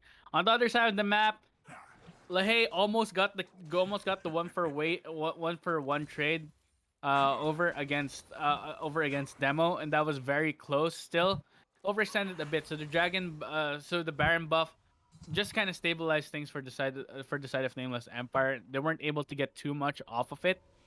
They were able to get some gold into themselves too. Thing is, Lucian did get a boost in gold as well. He has his Infinity Edge completed already, so this Lucian is gonna hurt. The question is whether Oliver will be able to maneuver around the fight well enough to be able to do his damage. Because despite him being longer range than anyone else on the enemy team, he still has to dodge and weave Oh, through the recall on the ward coming abilities. through from Demo could be in trouble here. It's going to be the hero's entrance coming through from Oreo Murder, trying to keep him alive. Teleports coming in. King Civil on the back line going to be able to pick up one kill. Traded back as Oliver is able to turn it around. But Eye Patch Mickey going into the Shadow Realm with the balls. Another kill coming through from Delilah as well. A taunt going down. Double kill for Delilah, and Lane coming out of the Zonias will be finished off as Oh, well. Delilah Oliver. with the triple. Will it be able to be a quadra shutdown coming from Demo at the top? 5-for-1 ace in favor of Omega Gaming Unknown, and they're able to go toward the mid lane. That was a really split up fight coming from the side of Nameless Empire. Omega Gaming Unknown, they were just able to win it out. And again, it's Eye Patch Mickey. This guy just buys so much time for his team to be able to take care of the backline and just surround the opponent. Once he's in Death Realm, there's not really anyone that can 1v1 him at this point. Definitely not Lilia, definitely not Lahey or a Balls either. And in the end, if the thing is, if Mickey can buy enough time for his teammates to take care of things, they win out on the team fight. And he's been doing that again and again, even in the last game. Delilah's just cleaning things up. I like seeing her on this pick a lot better than the Kindred so far. Absolutely dominant with the jungle performance so far. Yeah, and with that, Drake, it's going to be Infernal Soul going over to Omega Gaming Unknown. Now, with this advantage, I'm trying to see what ways that you are going to look at Nameless Empire trying to come back in this game. And they were obviously able to come back when they got behind in game number one. But up against a Vayne and a Syndra and a Graves going into the late game, what options really are there other than just looking for picks? Yeah, that's the thing, right? And well, Ooh, looking for Oreo picks Murderer might coming end up in with the biting in the butt. two-man taunt. This could be the wrong side getting picked. Oliver dropped very low, going to be able to stay alive for the moment. Oreo Murderer could be in trouble. Oliver going godlike, picking up a kill, but Demo going to trade one back on the backside. King Civil will fall. Leahy going to flash over the wall. It's going to be a 2-for-2 so far. Eye Patch Mickey going on a rampage with the double kill as well. Going to be a trade of kills in favor of Omega Gaming Unknown. Just eye patch Mickey and Delilah being too strong at the moment. They're able to survive. They're able to clean up the rest of the team. There's nothing really that Nameless Empire can do about these two guys just yet. The damage isn't enough for them to be able to take care of Graves. The armor stacked too much, and Mordekaiser is way too tanky as well. Honestly, at this point, when it comes to if I were Nameless, might be thinking about banning that Mordekaiser in game. Well, that is if we get to game number three. This game's still not over quite yet, but the Baron could be It's the looking thing that like it. It's see looking if like it, man. we'll see as the Baron. I don't think can be contested here, and with the siege potential, that could be the way into the face for Omega Gaming Unknown, uh, as they have that on all five members now, and it looks like the resets will come through, and it will be going towards the mid lane. So we'll see if it's going to be quite enough to finish off game number two. Point at this point, at this point, Omega Gaming Unknown, they can just do whatever they want. They can decide to split push. They can decide to just group 5 men as a unit, just run it down mid. They can do whatever they want. The game's in their hands, despite it only being a 1,000 gold lead. It's just a scaling factor that's giving them more gold value for their items at the moment, especially considering that, well, two players have a Zanya skill as well, and now he has a Guardian Angel to back him up. So the item advantage is just basically on the side of Omega Gaming Unknown right now. Even if the side of Nameless Empire are able to get the burst down onto them, they can just go for round two and kill the enemy team. So Nameless, they have to do a lot just to be able to even get a single kill. Never mind a team fight. Yeah, well, the siege has begun. The cannon minion is here, starting to fire away onto this turret, and I don't think there's anything long enough range from Nameless Empire to take out any cannon minions that have the Baron buff applied. That's going to be already the mid inhibitor dropped. Meanwhile, topside, Nabrizi going to try to take out an inhibitor turret himself, and that's going to be able to happen. So that is something traded back. But right now, with the inhib down, it's certainly a favorable situation for Going for a Omega fight. Gaming Unknown. They're going to be forced to back off towards the Drake pit as they could be flanked 5v4. Nabrizi going to try to collapse with the pincer attack, but could be in trouble as Eye Patch Mickey about to show up. Nabrizi going to be able to walk back out, going to be in safe position for now, and it looks like that may be the disengage coming through. Yeah, that was the thing. That was the thing on It was a good idea from the Breezy. Unfortunately, not able to pull off. I think the side of Omega Gaming Unknown, they got the idea of what would happen right now.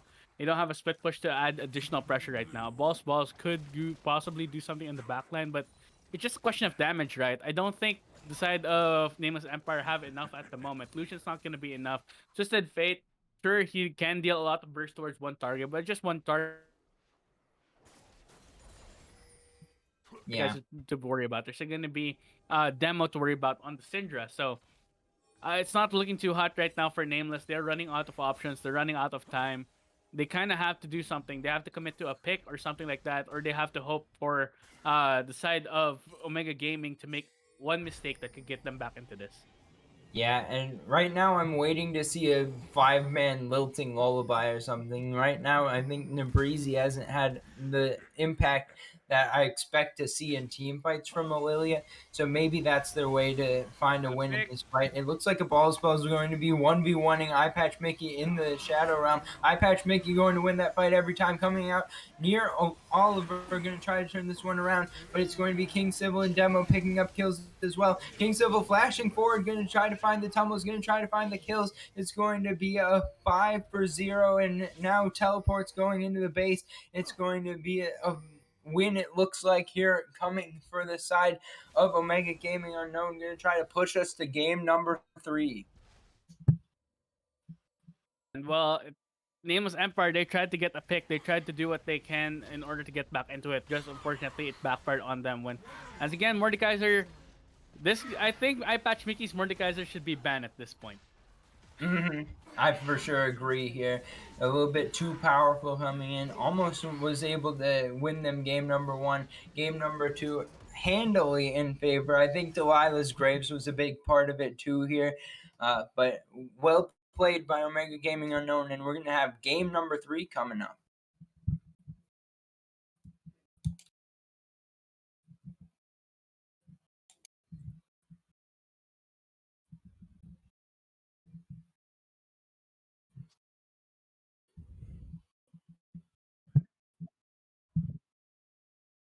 That's not what I had in mind, but I am not hearing anything that Still alive. would say to the contrary.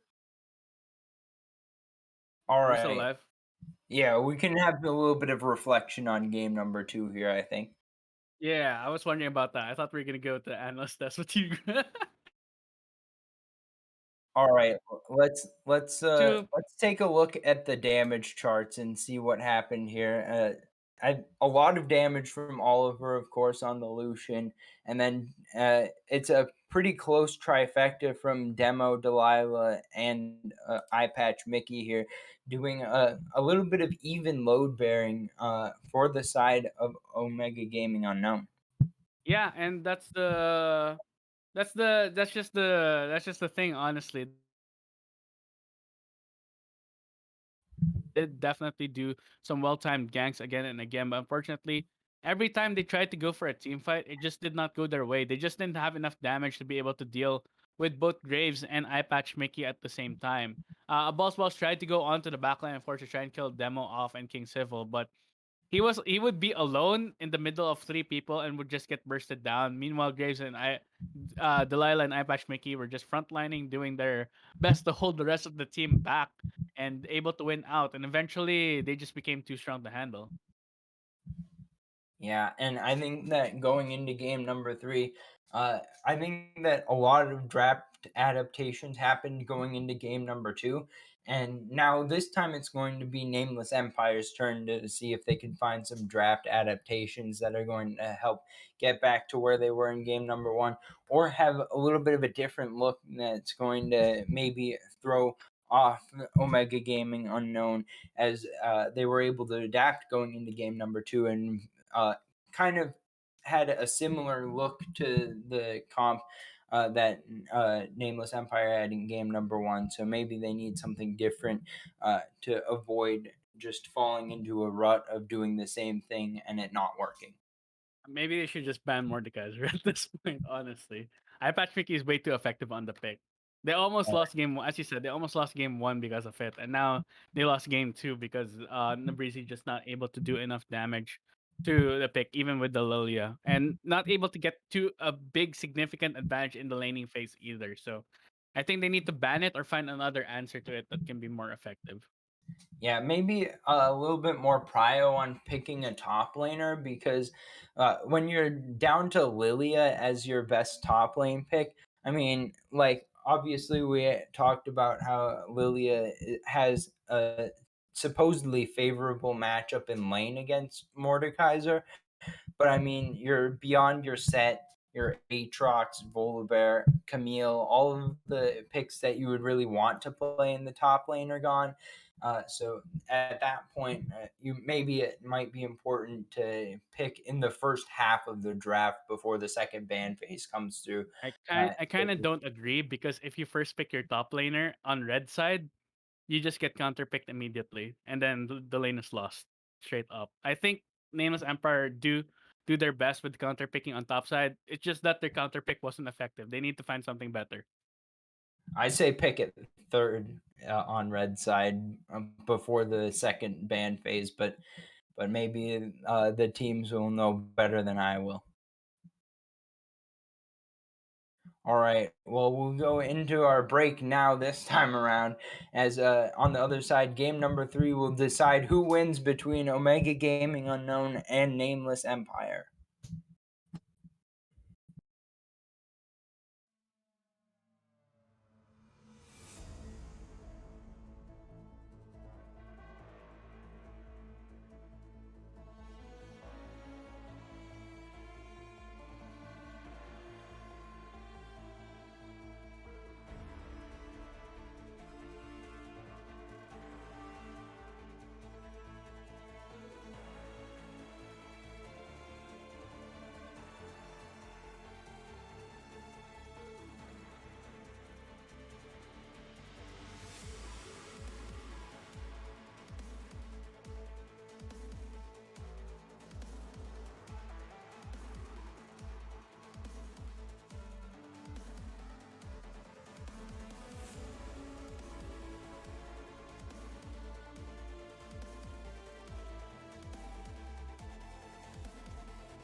Welcome back, everyone. It's time for game number 3. We're getting into the draft here. Nameless Empire going to be back on the blue side as they were in game number 1.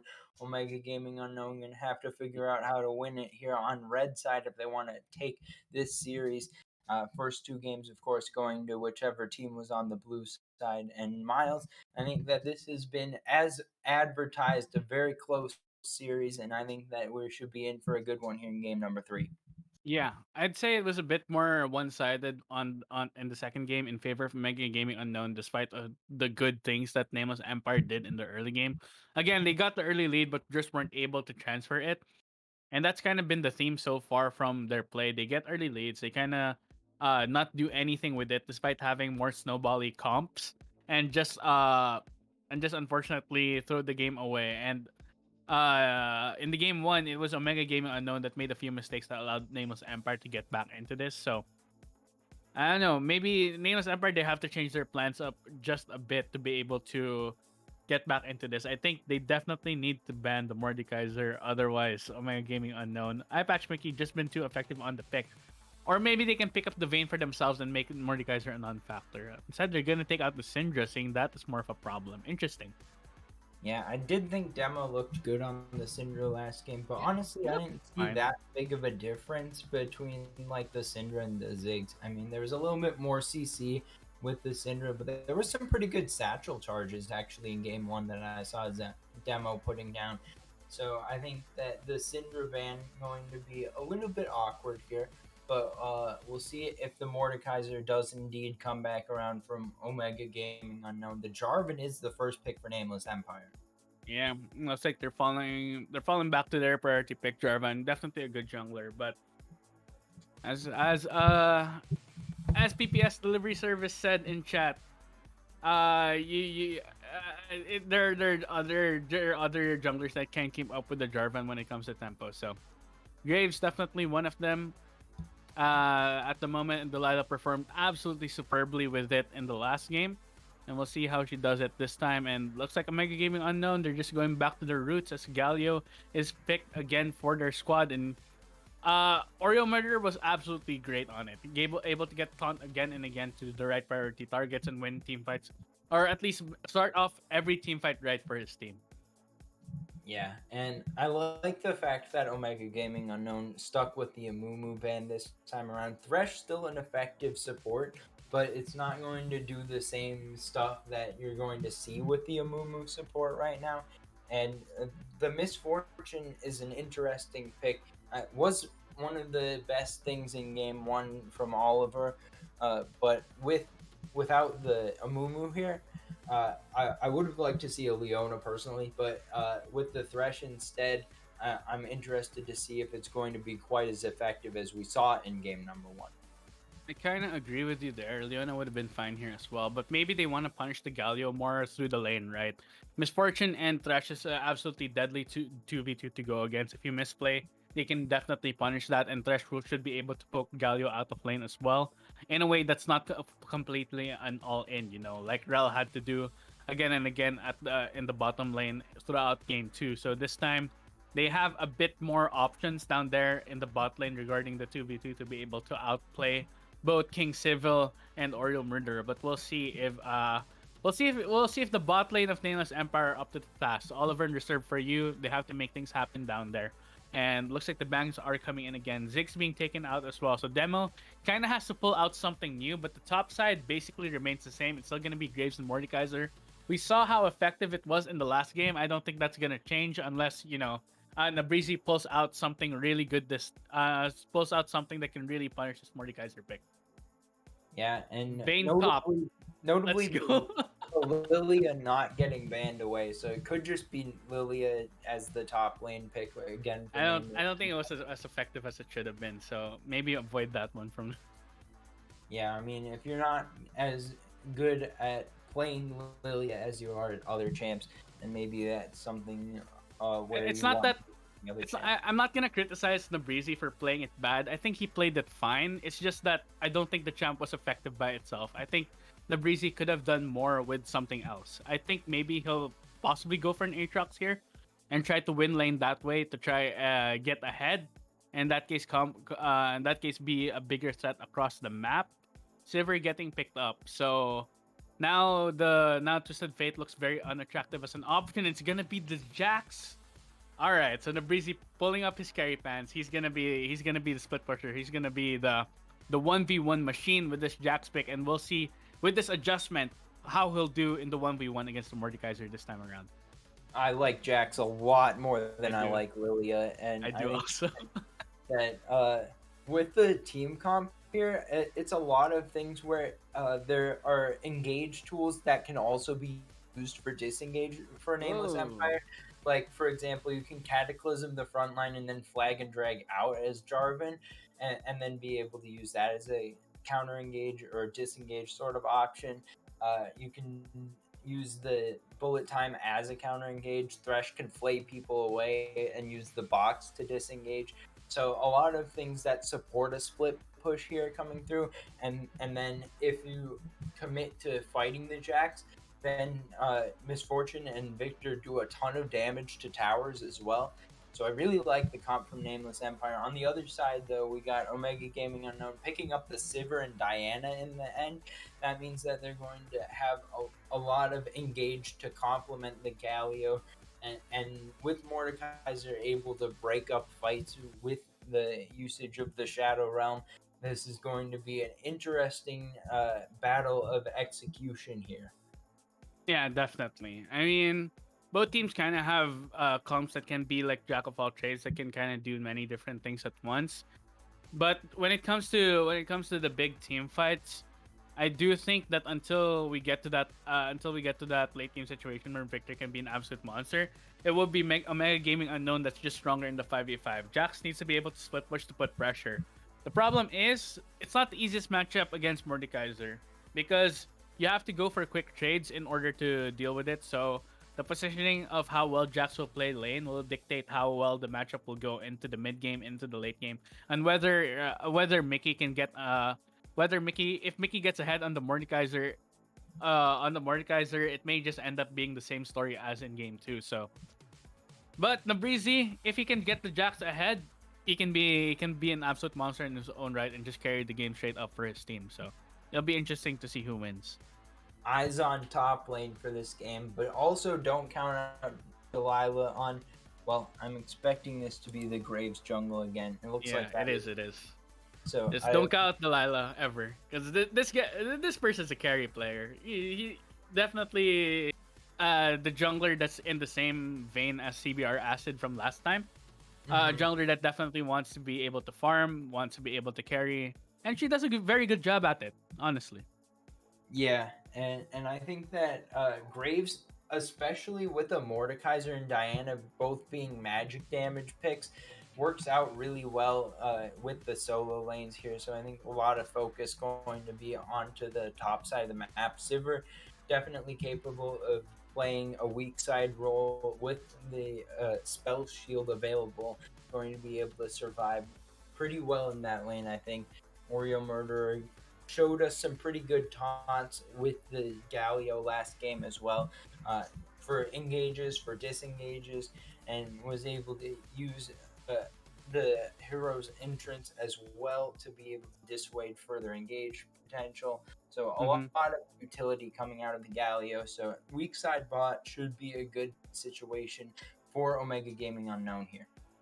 Yeah, definitely, and we shall see how it goes between these two squads. Both very interesting team comps that could end up to a lot of crazy situations. So I'm excited for this game, Three Tigers. Miles, who do you got winning? You got a prediction of who you have favored to win this game? That's an interesting question. I think Omega have been the more consistent team in this series so far, so I think they're gonna be taking the dub. Yeah, I'm on the same side. I patch Mickey Mordekaiser too strong. Delilah Graves too strong. I think that the draft changed some, so it could turn out differently. And I think Nameless Empire gave themselves a shot, but I think uh, maybe like 60-40 in favor of Omega Gaming Unknown. Yeah, definitely agree with that. Nameless Empire definitely gonna count them out, especially with the new shot that they're pulling out. But still, it's just been the gameplay difference, right? When it comes to the early to mid game transition. In the mid game, it's always just been Omega Gaming that has been winning out. In game one, they kind of threw to allow Nameless Empire back to the game. Game two, they cleaned that up. So game three, I don't expect them to make the same mistake in game one.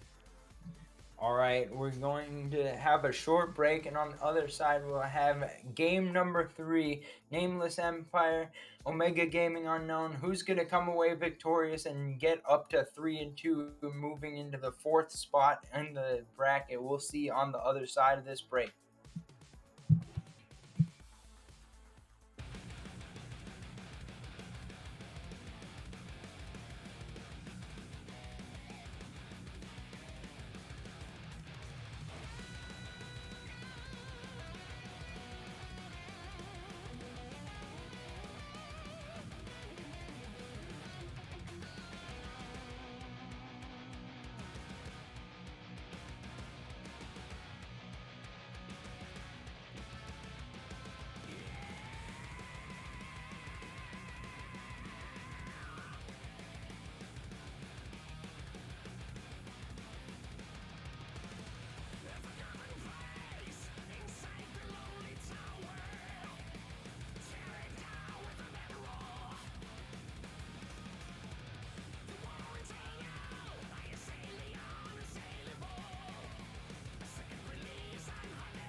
Welcome back to the Rift for the final time tonight, everyone. It's going to be the decisive game number 3 here. On the blue side, we have got Nameless Empire. On the red side, we've got Omega Gaming Unknown. Miles, this should be an exciting one. Oh yeah, definitely. Final game, game three. We had some wild ones so far, and this time these two teams definitely gonna give their all to get the edge over one another when it comes to the standings because playoff is very very near. Everyone, the semester is almost already halfway done. So definitely need to be doing your homework, passing the test in order passing the project as well to the teachers in order to get over that playoffs, and that requires a win here in this game right now between these two teams. It'll be exciting to see, some desperate fighting between the two, especially with the change in strategy that Nameless Empire decided to go for. With Jax being used this I mean, it's basically the same in game one, right? Where they have one split pusher in the Camille and Jax basically serves as the same function. Yeah. I'm back into the different build paths question. This time around, though, I'm wondering what's the build path going to be on the Sivir? Is it lethality? We got the Dark Harvest. It's Could be, definitely a Thursday with the Dark Harvest. yeah, If it were normal, she would either if she was gonna go crit, she'd either go for press the attack or lethal tempo. So definitely the Dark Harvest Silver build this time around. yeah, I like that a lot with the Graves because the Graves you can rely on to be a classic auto attacker, and then you can look for the lethality Sivir to try to blow people up that have a little bit squishier health bars.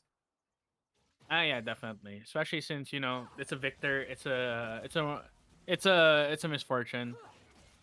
Kind of hard to escape with these two kind of quote unquote immobile mages. They do have their speed ups, so they at least have that to be able to get away from ganks and stuff. But if they get popped by the Sivir, it's over. The team fight's gun. That's a main damage dealer threat gun as well. Especially since Sivir can just use her Q to unleash the lethality. Yeah, and early on in this one, I don't know how soon to expect ganks, but a balls should be on the warpath, potentially towards the top side once again. It looks like as the path here on the Jarvan. Eye Patch Mickey taking some trades here already. Oh, two taunts right there. Oliver gonna get hit with a lot of damage, and Oreo Murder has been very consistent with getting the taunts correctly. Right now, oh Ooh, wait, Eye there's a Patch gang on Mickey top doesn't lane. know. Could be trouble here. Balls showing up in the top lane once again. Good claw into flash. Eye Patch Mickey going to try to escape. Ignite Oh, taking down the tower shot goes on to Demreezy. Now it's going to be a balls outside the tower, but it looks like Eye Patch Mickey going to survive the gank. yeah, he will survive, but has super low health bar. Not much on his passive as well. He is under threat of a dive potentially happening, but the health bars are so low, so it looks like Jarvan's just gonna call it off and try to go for the scuttle crab. They were at least able to get the flash out, and then maybe Jarvan's gonna go and visit up there again. When the time comes to get the more successful gank off. Yeah, that was a little bit of a tempo loss. So Delilah able to go up two camps almost, taking down the scuttle crab there, and able to get a reset off as well. So we'll see if that ends up holding or if it's going to be a balls catching back up here shortly. But good job by Eye Patch Mickey to evade the gank. Yeah, I mean, it's been consistent the fact that the balls or rather Nameless Empire have been like ganking towards the top side again and again. So this time, Eye Patchmaking, he knows what's up. He knows that he's gonna get ganked at some point, especially since considering that the jungler started on the bot side of the map. So he definitely is aware or has learned to be aware of potential collapses that can happen to him anytime. Yeah, and the damage starting to pile up with all this poke coming out from King Civil in the bot lane. Maybe going to be King Sivir this game. I don't know. Hopefully, you're not going Nice. to jinx it. Nice. You caster cursed it. It's over. It's Oh, over. Oh no. that's a rip. But yeah. All right. So I top like lane going. Yeah, you I were like saying Tiger. I like this wave manipulation from reserve. They're going to be able to hold the wave near the own turret of Nameless Empire in the bot lane, going to be able to force the other side to overextend. And right now, balls near the bot lane could look for a gank if they do end up showing and continue to overextend here. Yeah, definitely. I mean, if you have no reason to really hard push, then don't unless you really want to go for a reset, which I think Oliver. kind of wants to do right now to get some advantage. He does have at least advantage when it comes to the Muramana. I think judging by the summoner, I think Oliver is going to go for a lethality build as well. It proved effective last time. I'm not sure how Ooh, effective it will be at Conceal and Graves. Oreo Here's the Murder pick. could be in trouble Oh, here. Flash into the hook from Reserve, and here comes the teleport. Now Delilah going to show up in the bot lane as well. Demo going to try to turn this one around. Reserve going to oh, get what? hit up, but the Moonfall comes down. First blood going over to Demo as well. Ball Spell is going to try to turn around, going to be able to get one on the backside, but Delilah picking up a second kill in the fight means that's 2-for-1 in favor of Omega Gaming Unknown. That was a very clutch teleport. I'm surprised Victor chose to not match it. Cause look at the belt bars on the side of King Civil and Oreo Murder. They were very low. If Victor was there with his ultimate, I think they could have cleaned that up very nicely. But instead, it's gonna end up being a very successful play for the side of Omega Gaming Unknown, able to get the kill to the both the bot lane and the jungle. The tempo is now alive for Delilah, and she can start really putting her foot down in this jungle matchup, getting super far ahead like she did in the second game. Yeah, already with a pretty significant CS advantage of 5 camps, it looks like right now. And with the kill in tow as well, going to be in a significant gold advantage for the foreseeable future. Yep, pretty much. And Boss gonna be playing from behind. But to be fair, he is a Jarvan. He doesn't need to be ahead to to win out. As long as he's there for the team fight, as long as he's there to get his laners ahead, it's not doesn't really matter how much farm he gets. Ooh, But falling behind Demo never could a be good in thing. trouble. Wait, Rome what's coming happening? through from reserve for you actually doesn't decide to engage on it. So Demo going to get out all right after being under a little threat there. Yep. So right now, things pretty much calm again. The dragon was taken over by the side of Omega Gaming Unknown, and they've been consistent with getting the first dragon at least for their team again and again. We'll see if they'll let the next drake go or if they'll decide to continue to fight for it. Right now, well, they don't really have a scaling damage dealer as an ADC at the moment since Sivir is probably gonna go for the full lethality build. So, but Ooh, then again, Nabrizi Graves still strong. Wait, gonna look Nabrizi? for an engage. Eye patch Mickey wants it too. It could be an all-in going both ways. Nabrizi dropping pretty low I don't here think on about Nabrizi wins this. 100 HP left. Eye patch Mickey gonna look Oh, to okay. obliterate. Flash away from Nabrizi, going to allow him to survive. Good fight coming out from Eye patch Mickey, but a ball's buzz here on the back end of the fight. Flag and drag going to be flashed away from the claw. Comes down. Eye patch Mickey wanting to escape. A ball's buzz, no flash obviously on the Jarvan, and that's going to be a trade of flashes in the top lane gang. I'm surprised Boss didn't just commit his Cataclysm immediately, but I'm not sure how the interaction goes if he gets shoved out of the Cataclysm if the Mordekaiser E goes off. Maybe that's the reason he decided to just not go for it. He also didn't have his Ignite, so there's also the possibility that Mordekaiser could turn it around. But again, another unsuccessful gank onto the top lane, and Eye Patch Mickey, he's just gonna sustain up again. Yeah. Well, it looks like it's going to be Eye Patch Mickey feeling pretty confident in this lane. And Nabrizi with a small CS advantage. But right now, with all the jungle attention that has been received by Nabrizi, that means that Delilah's had so much time to get advantages elsewhere on the map that it's been a good situation overall for Omega Gaming Unknown. Yeah, the lad's just been free farming again and again. And that's what you want as Graves, right? You want to power farm, you're going to get stronger, you get all the items you need. Shield Bow should be next on the list for her on this pick, and definitely wouldn't be so surprising. Right now, has a bit of free time, so probably going to go for a lane gang onto the top lane since they're a bit overextended.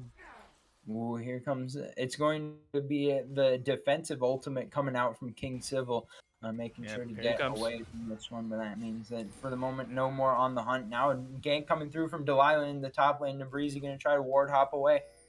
Going to be able to run out with about 400 HP. Delilah still on the hunt, going to try to chase this one down. Demo coming nearby as well, but a second ward hop going to get Nabrizi out alive. Ooh, a It's ball is very. going to try to come Oh, on the wait. flank, but Oreo Murderer has it spotted out. Good flag and drag into the flash cone. We're going to get a balls out to safety alive, and no kills going down anywhere on the map. Yep, no kills. But the flash was used immediately by Jax, who I believe did he just teleport back into lane? I believe he just did because he now has a recurve bow. But in any case, Jack's not having flash means that it could be a juicy target for Graves to try and go for it again. Or Delilah can just decide to just keep farming. Basically, they have control of the tempo of the early game now and can do what they want to do. Meanwhile, a balls has to make a play. He has to find somewhere to go in onto the enemy. Meanwhile, Mordekaiser is just gonna take plates for himself, forcing Jax out because of the poke. The one thing about Mordekaiser that's a problem for Jax to deal with is because Jax has no way to go in and out. He can only really go forward.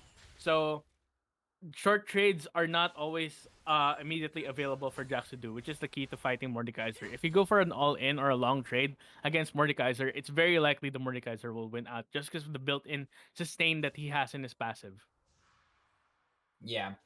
And I think that right now it's important to highlight the fact that Oliver is building up a pretty big CS lead in the bot lane, but maybe not going to be quite enough to overcome the advantage that Delilah has in the Gune? jungle. Now, he could be in some trouble here. Flashes away, but the Moonfall comes down into Oh, Delilah, picking up the kill. Demo going to be forced to flash away from the Chaos Storm, but it's going to be a 1-for-0 on the gank in the mid lane, and here comes the Rift Herald as well.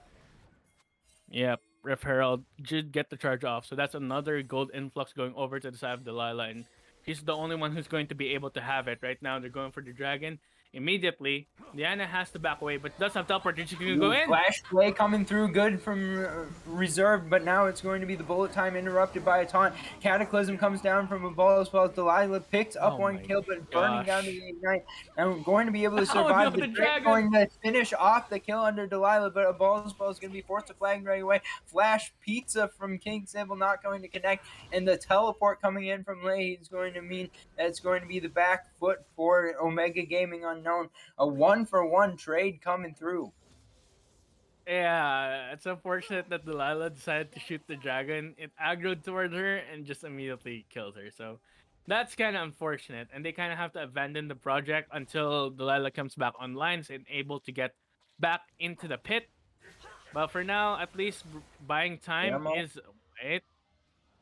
good gravity field from Leahy going to disengage that fight. But with the health bar dropping pretty low, could be the Drake start up here, even on vision. Oreo Murderer clearing out a control ward near the mid lane means that the Drake pit prio has once again fallen in favor of Omega Gaming Unknown, and it looks like they'll start it up. Yep, looks like they're just gonna keep going and going and going. Not really able to contest them at this time. Jarvan is super low health at this point, so they're just gonna give them up and try to play for the next one. It is going to be a Cloud Soul this time, so not as impactful as it was before. But well with a team that can kind of be a bit reliant on the ultimate, it's pretty good honestly. If Omega Gaming are able to get it, they do have the Hero's Entrance, they have the speed up from the Sivir, they have the Death Realm, of course, the Moonfall coming from the Diana. So there are all these good ultimates that they can use whenever there's a skirmish or team fight pops off. And the cooldown reduction coming from the Cloud Soul will definitely help.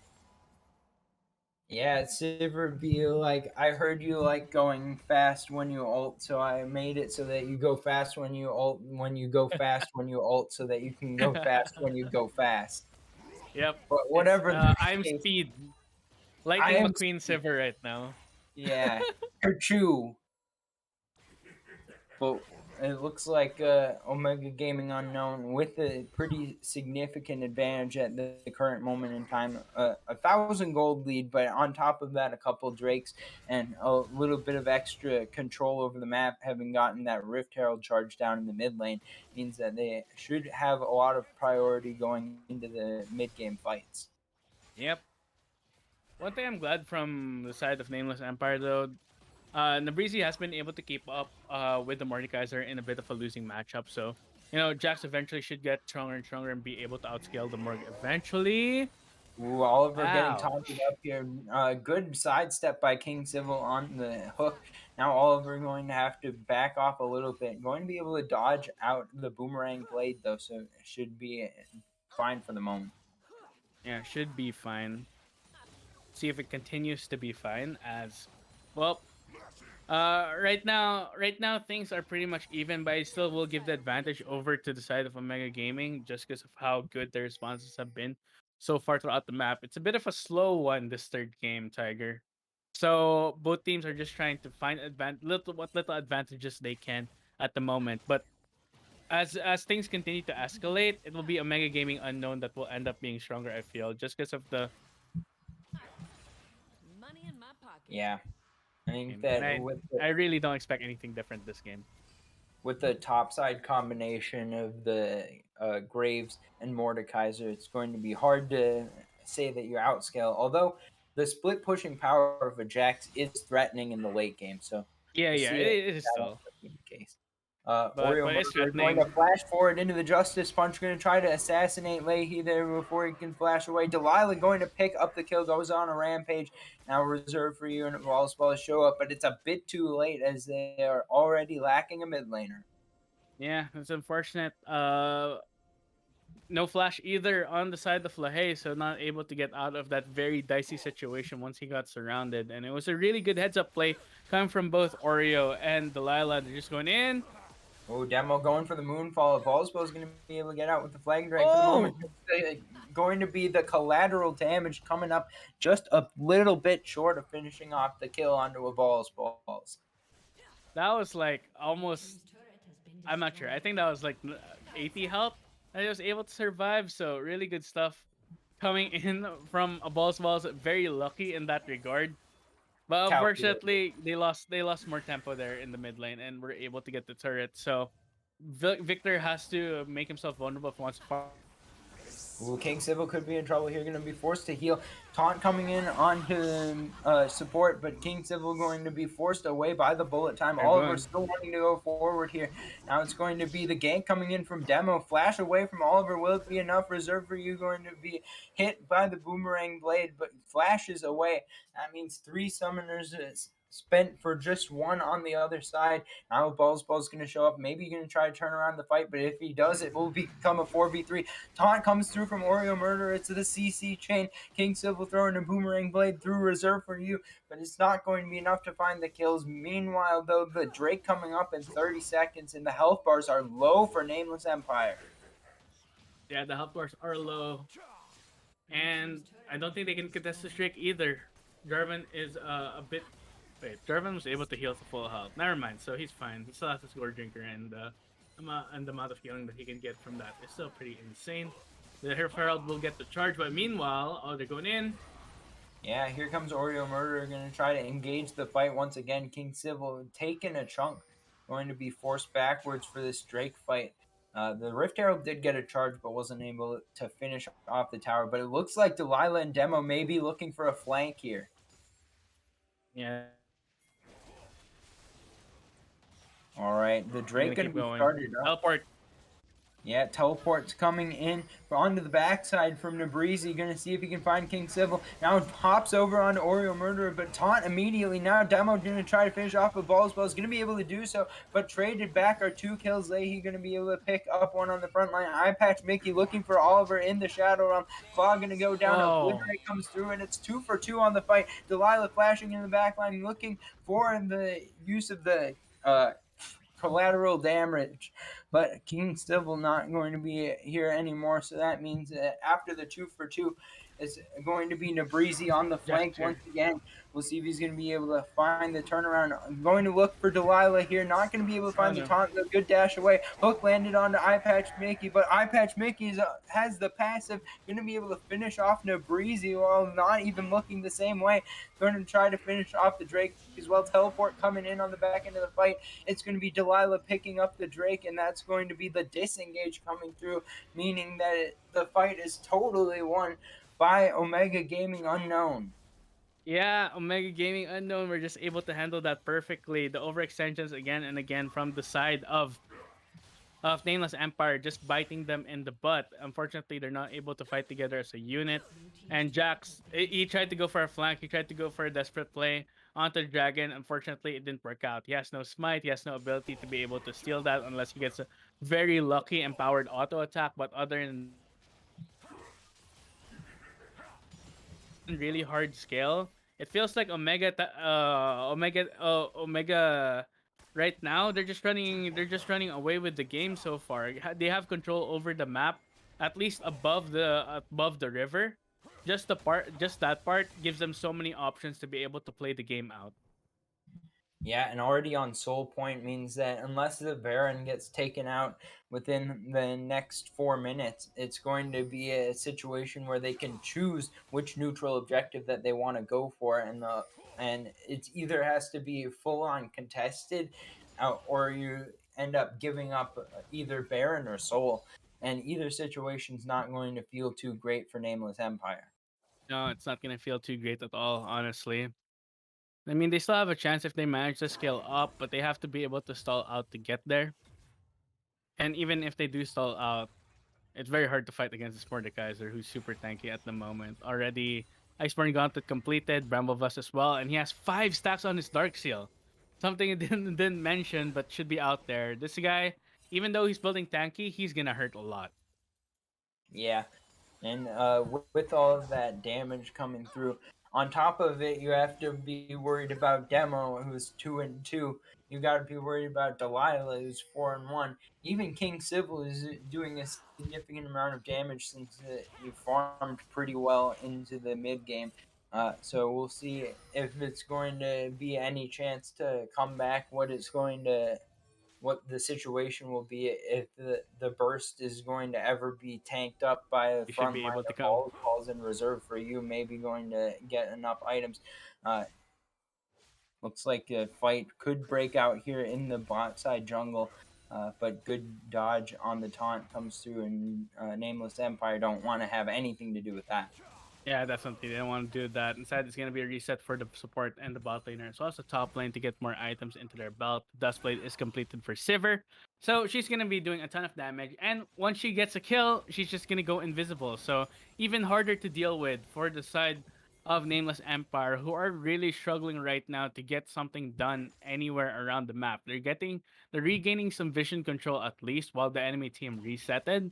But Omega Gaming Unknown, they're just in such a good position this game, and they've been pretty consistent with the way they play out their early game and mid game. So I'm not too surprised with the outcome currently. Yeah, and with the gold advantage starting to stack up pretty heavily in their favor as well. There's really no area of the game right now where Omega Gaming Unknown aren't in control. All they've got to do is continue being controlled, not giving over any advantages to Nameless Empire, and then they should be able to push pretty cleanly towards victory. Yeah, honestly, I mean they've been pretty clean up to this point. They're kind of a controlled team that really knows when to fight when it's good for them. Except for in game one where they weren't able to work that out. But they've just been getting better and better as the series goes on.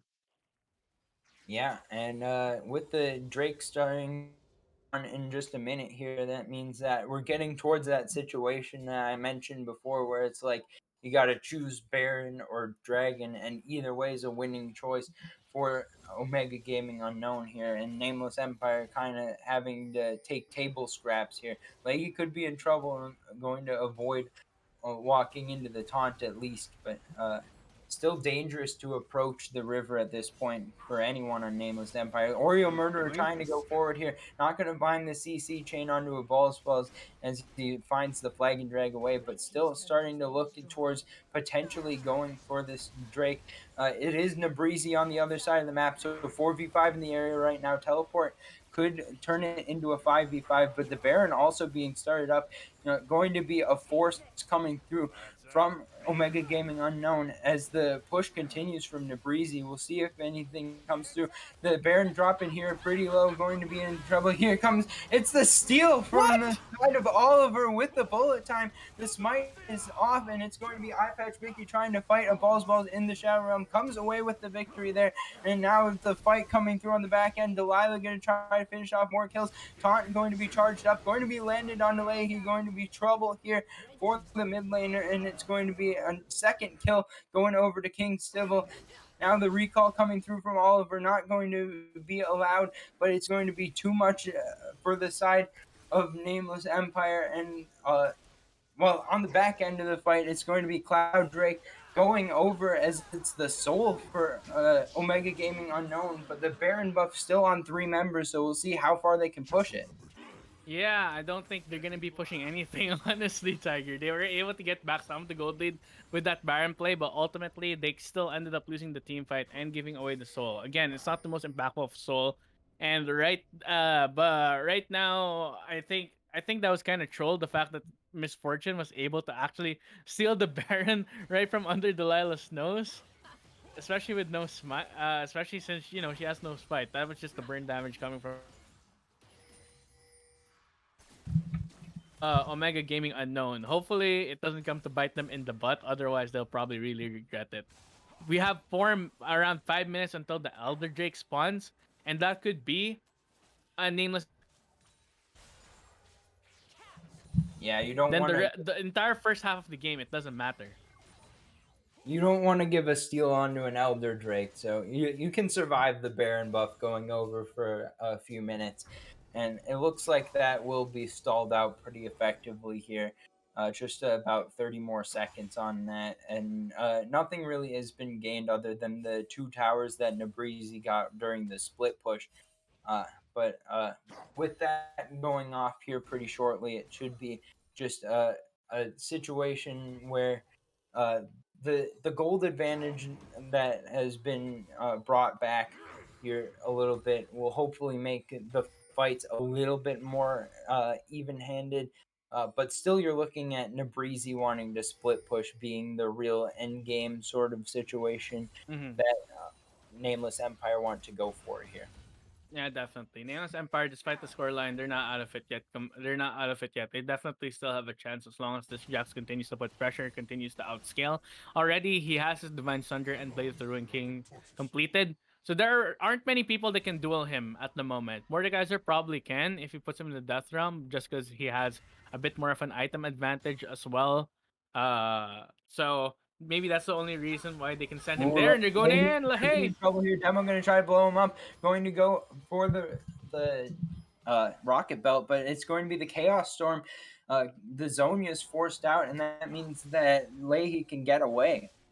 yeah, he does get away. Doesn't even blow his flash or anything. So unfortunate for Demo not able to get that pick. It was very close, of course, but no dice this time. And Jarvan might be hunting.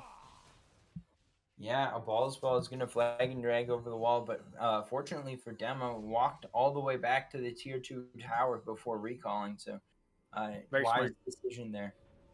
Very smart. There's also that was a uh between Lahey and Demo. It could have possibly gone either way if Lahey had more items in his belt. Now he has a Zonya, so maybe he'll be able to outplay the Diana. But we'll see, we'll see.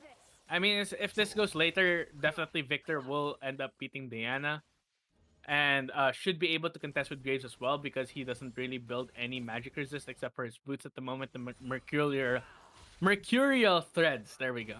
That's how you say it. And meanwhile, Jack's just happy to continue split pushing. He's just happy doing that, happy to keep getting stronger and stronger.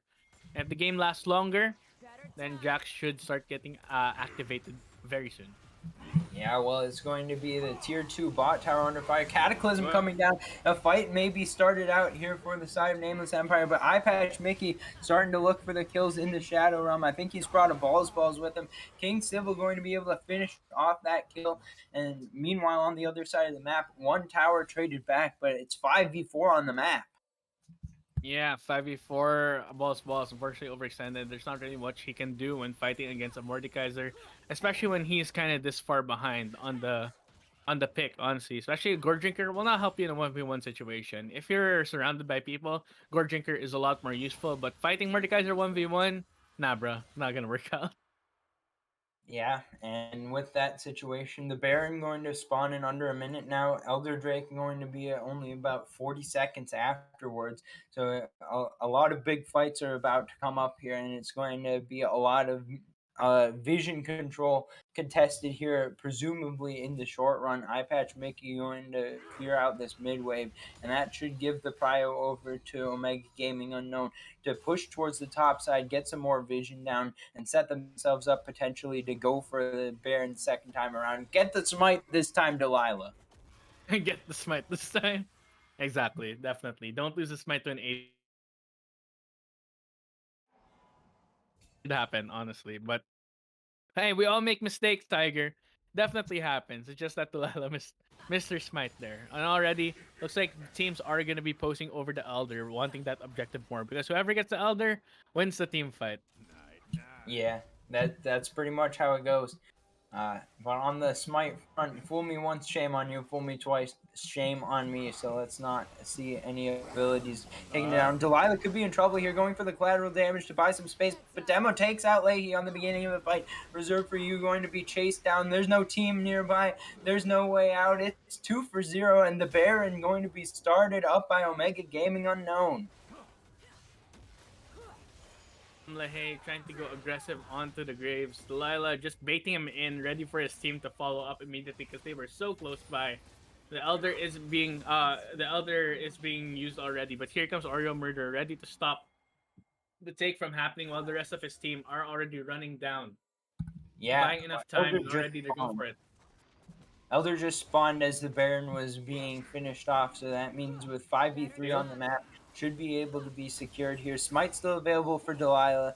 A balls could go for the miracle steal, and that might be what it has to be. But Demo gonna try to blow him up before he can. It's gonna be Delilah finishing off the kill onto the enemy jungler. It's going to be the Drake going down. Oliver surely short to follow, and that means that with the Breezy pushing towards the bot lane, it's going to be the rest of the team headed towards mid. I don't think that Jax wins this race, and it's going to be the mid tower under fire here. We'll see if the base defense can come through in time here for the side of Nameless Empire as the siege has begun. It's the double endgame buffs. Demo going to try to back up and fight Breezy. Oh no. Breezy going to be able to take this 1v1 to the wire. Now Demo going to try to finish it off, but the shot goes over to Breezy. But meanwhile, the inhib's already down. Nexus turrets are under fire. It's going to be one down already. Teleport coming in onto the second. Breezy is going to try to show up here. Taunt comes down, and Breezy is Oh. blown up immediately.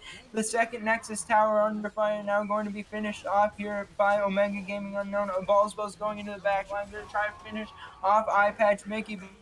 Fall here to the Elder buff. King Sybil going to throw out some more pizzas. It's a fiesta going down. The mid lane is once again having a minion wave push forward. It's 4v3 on the map. The defense has to come through. Reserve for you. Gonna walk forward. Gonna be blown up, as is the Nexus.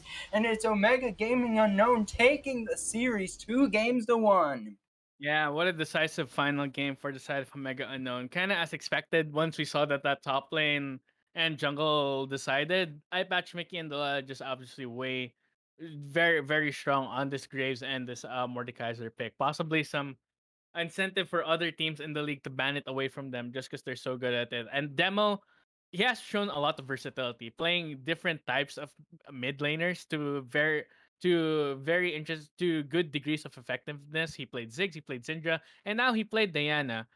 He was able to buy time for his team to end the game also with by stopping Jax from teleporting. Even though he lost the 1v1, he still won the game with the rest of his team. Yeah, lose the fight, win the Fantastic. war. They may not get priority all the time in the bot lane, but they hit them where it hurts the most. Yeah, I thought it was a good fight put up from both sides, though. That game was forced to be extended way late into the game, even though the early advantages were going in the favor of Omega Gaming Unknown. There was no quit that was shown by Nameless Empire here. They fought all the way till the end, and even though they came away with the loss, they're still in playoff position. They've still got time to work their way back into the top side of the bracket here. And Miles, I've got an update for us on the scores around the league. So we had two other games that happened tonight. It was Enigma Reapers were able to take a 2-0 victory over Mhm. Catalyst Eclipse, and CB Rush taking a 2-1 victory over Air Esports Revival. So that's where we're sitting in the league right now. That means that Omega Gaming Unknown will be joining Air Esports Revival in third place at a record of 3-2, and Nameless Empire will be joined by Zenigma Reapers for fifth place at 2-3. Okay, so continuing to fight in the standings to try and get into the playoffs should be interesting to see who manages to make it and who does not, and comes out on top as the winner of Junior Academy this time around. We have some really good teams in the league so far. really with kind of different styles as well. This time we kind of had clash of similar styles with both teams favoring trying to go to late game, trying to go over 13 minutes. This time it was Omega Gaming Unknown who managed to win it. They were able to clean up their game, and this time they just showed the dominating performance in Game 3. So, congrats to them. Nameless Empire definitely shouldn't quit yet. They still have a ways to go, and hopefully they can continue because we did saw some good stuff coming from them throughout the series, especially in Game 1 and 2. All right. Well, thank you everyone for joining us. I have been Tiger here with Miles David on the cast. We had Wookie Monster producing for us as per usual. We got 2-1 series win by Omega Gaming Unknown in week 5 of the junior division of Runeterra Academy. And for everyone here, we've got class is dismissed.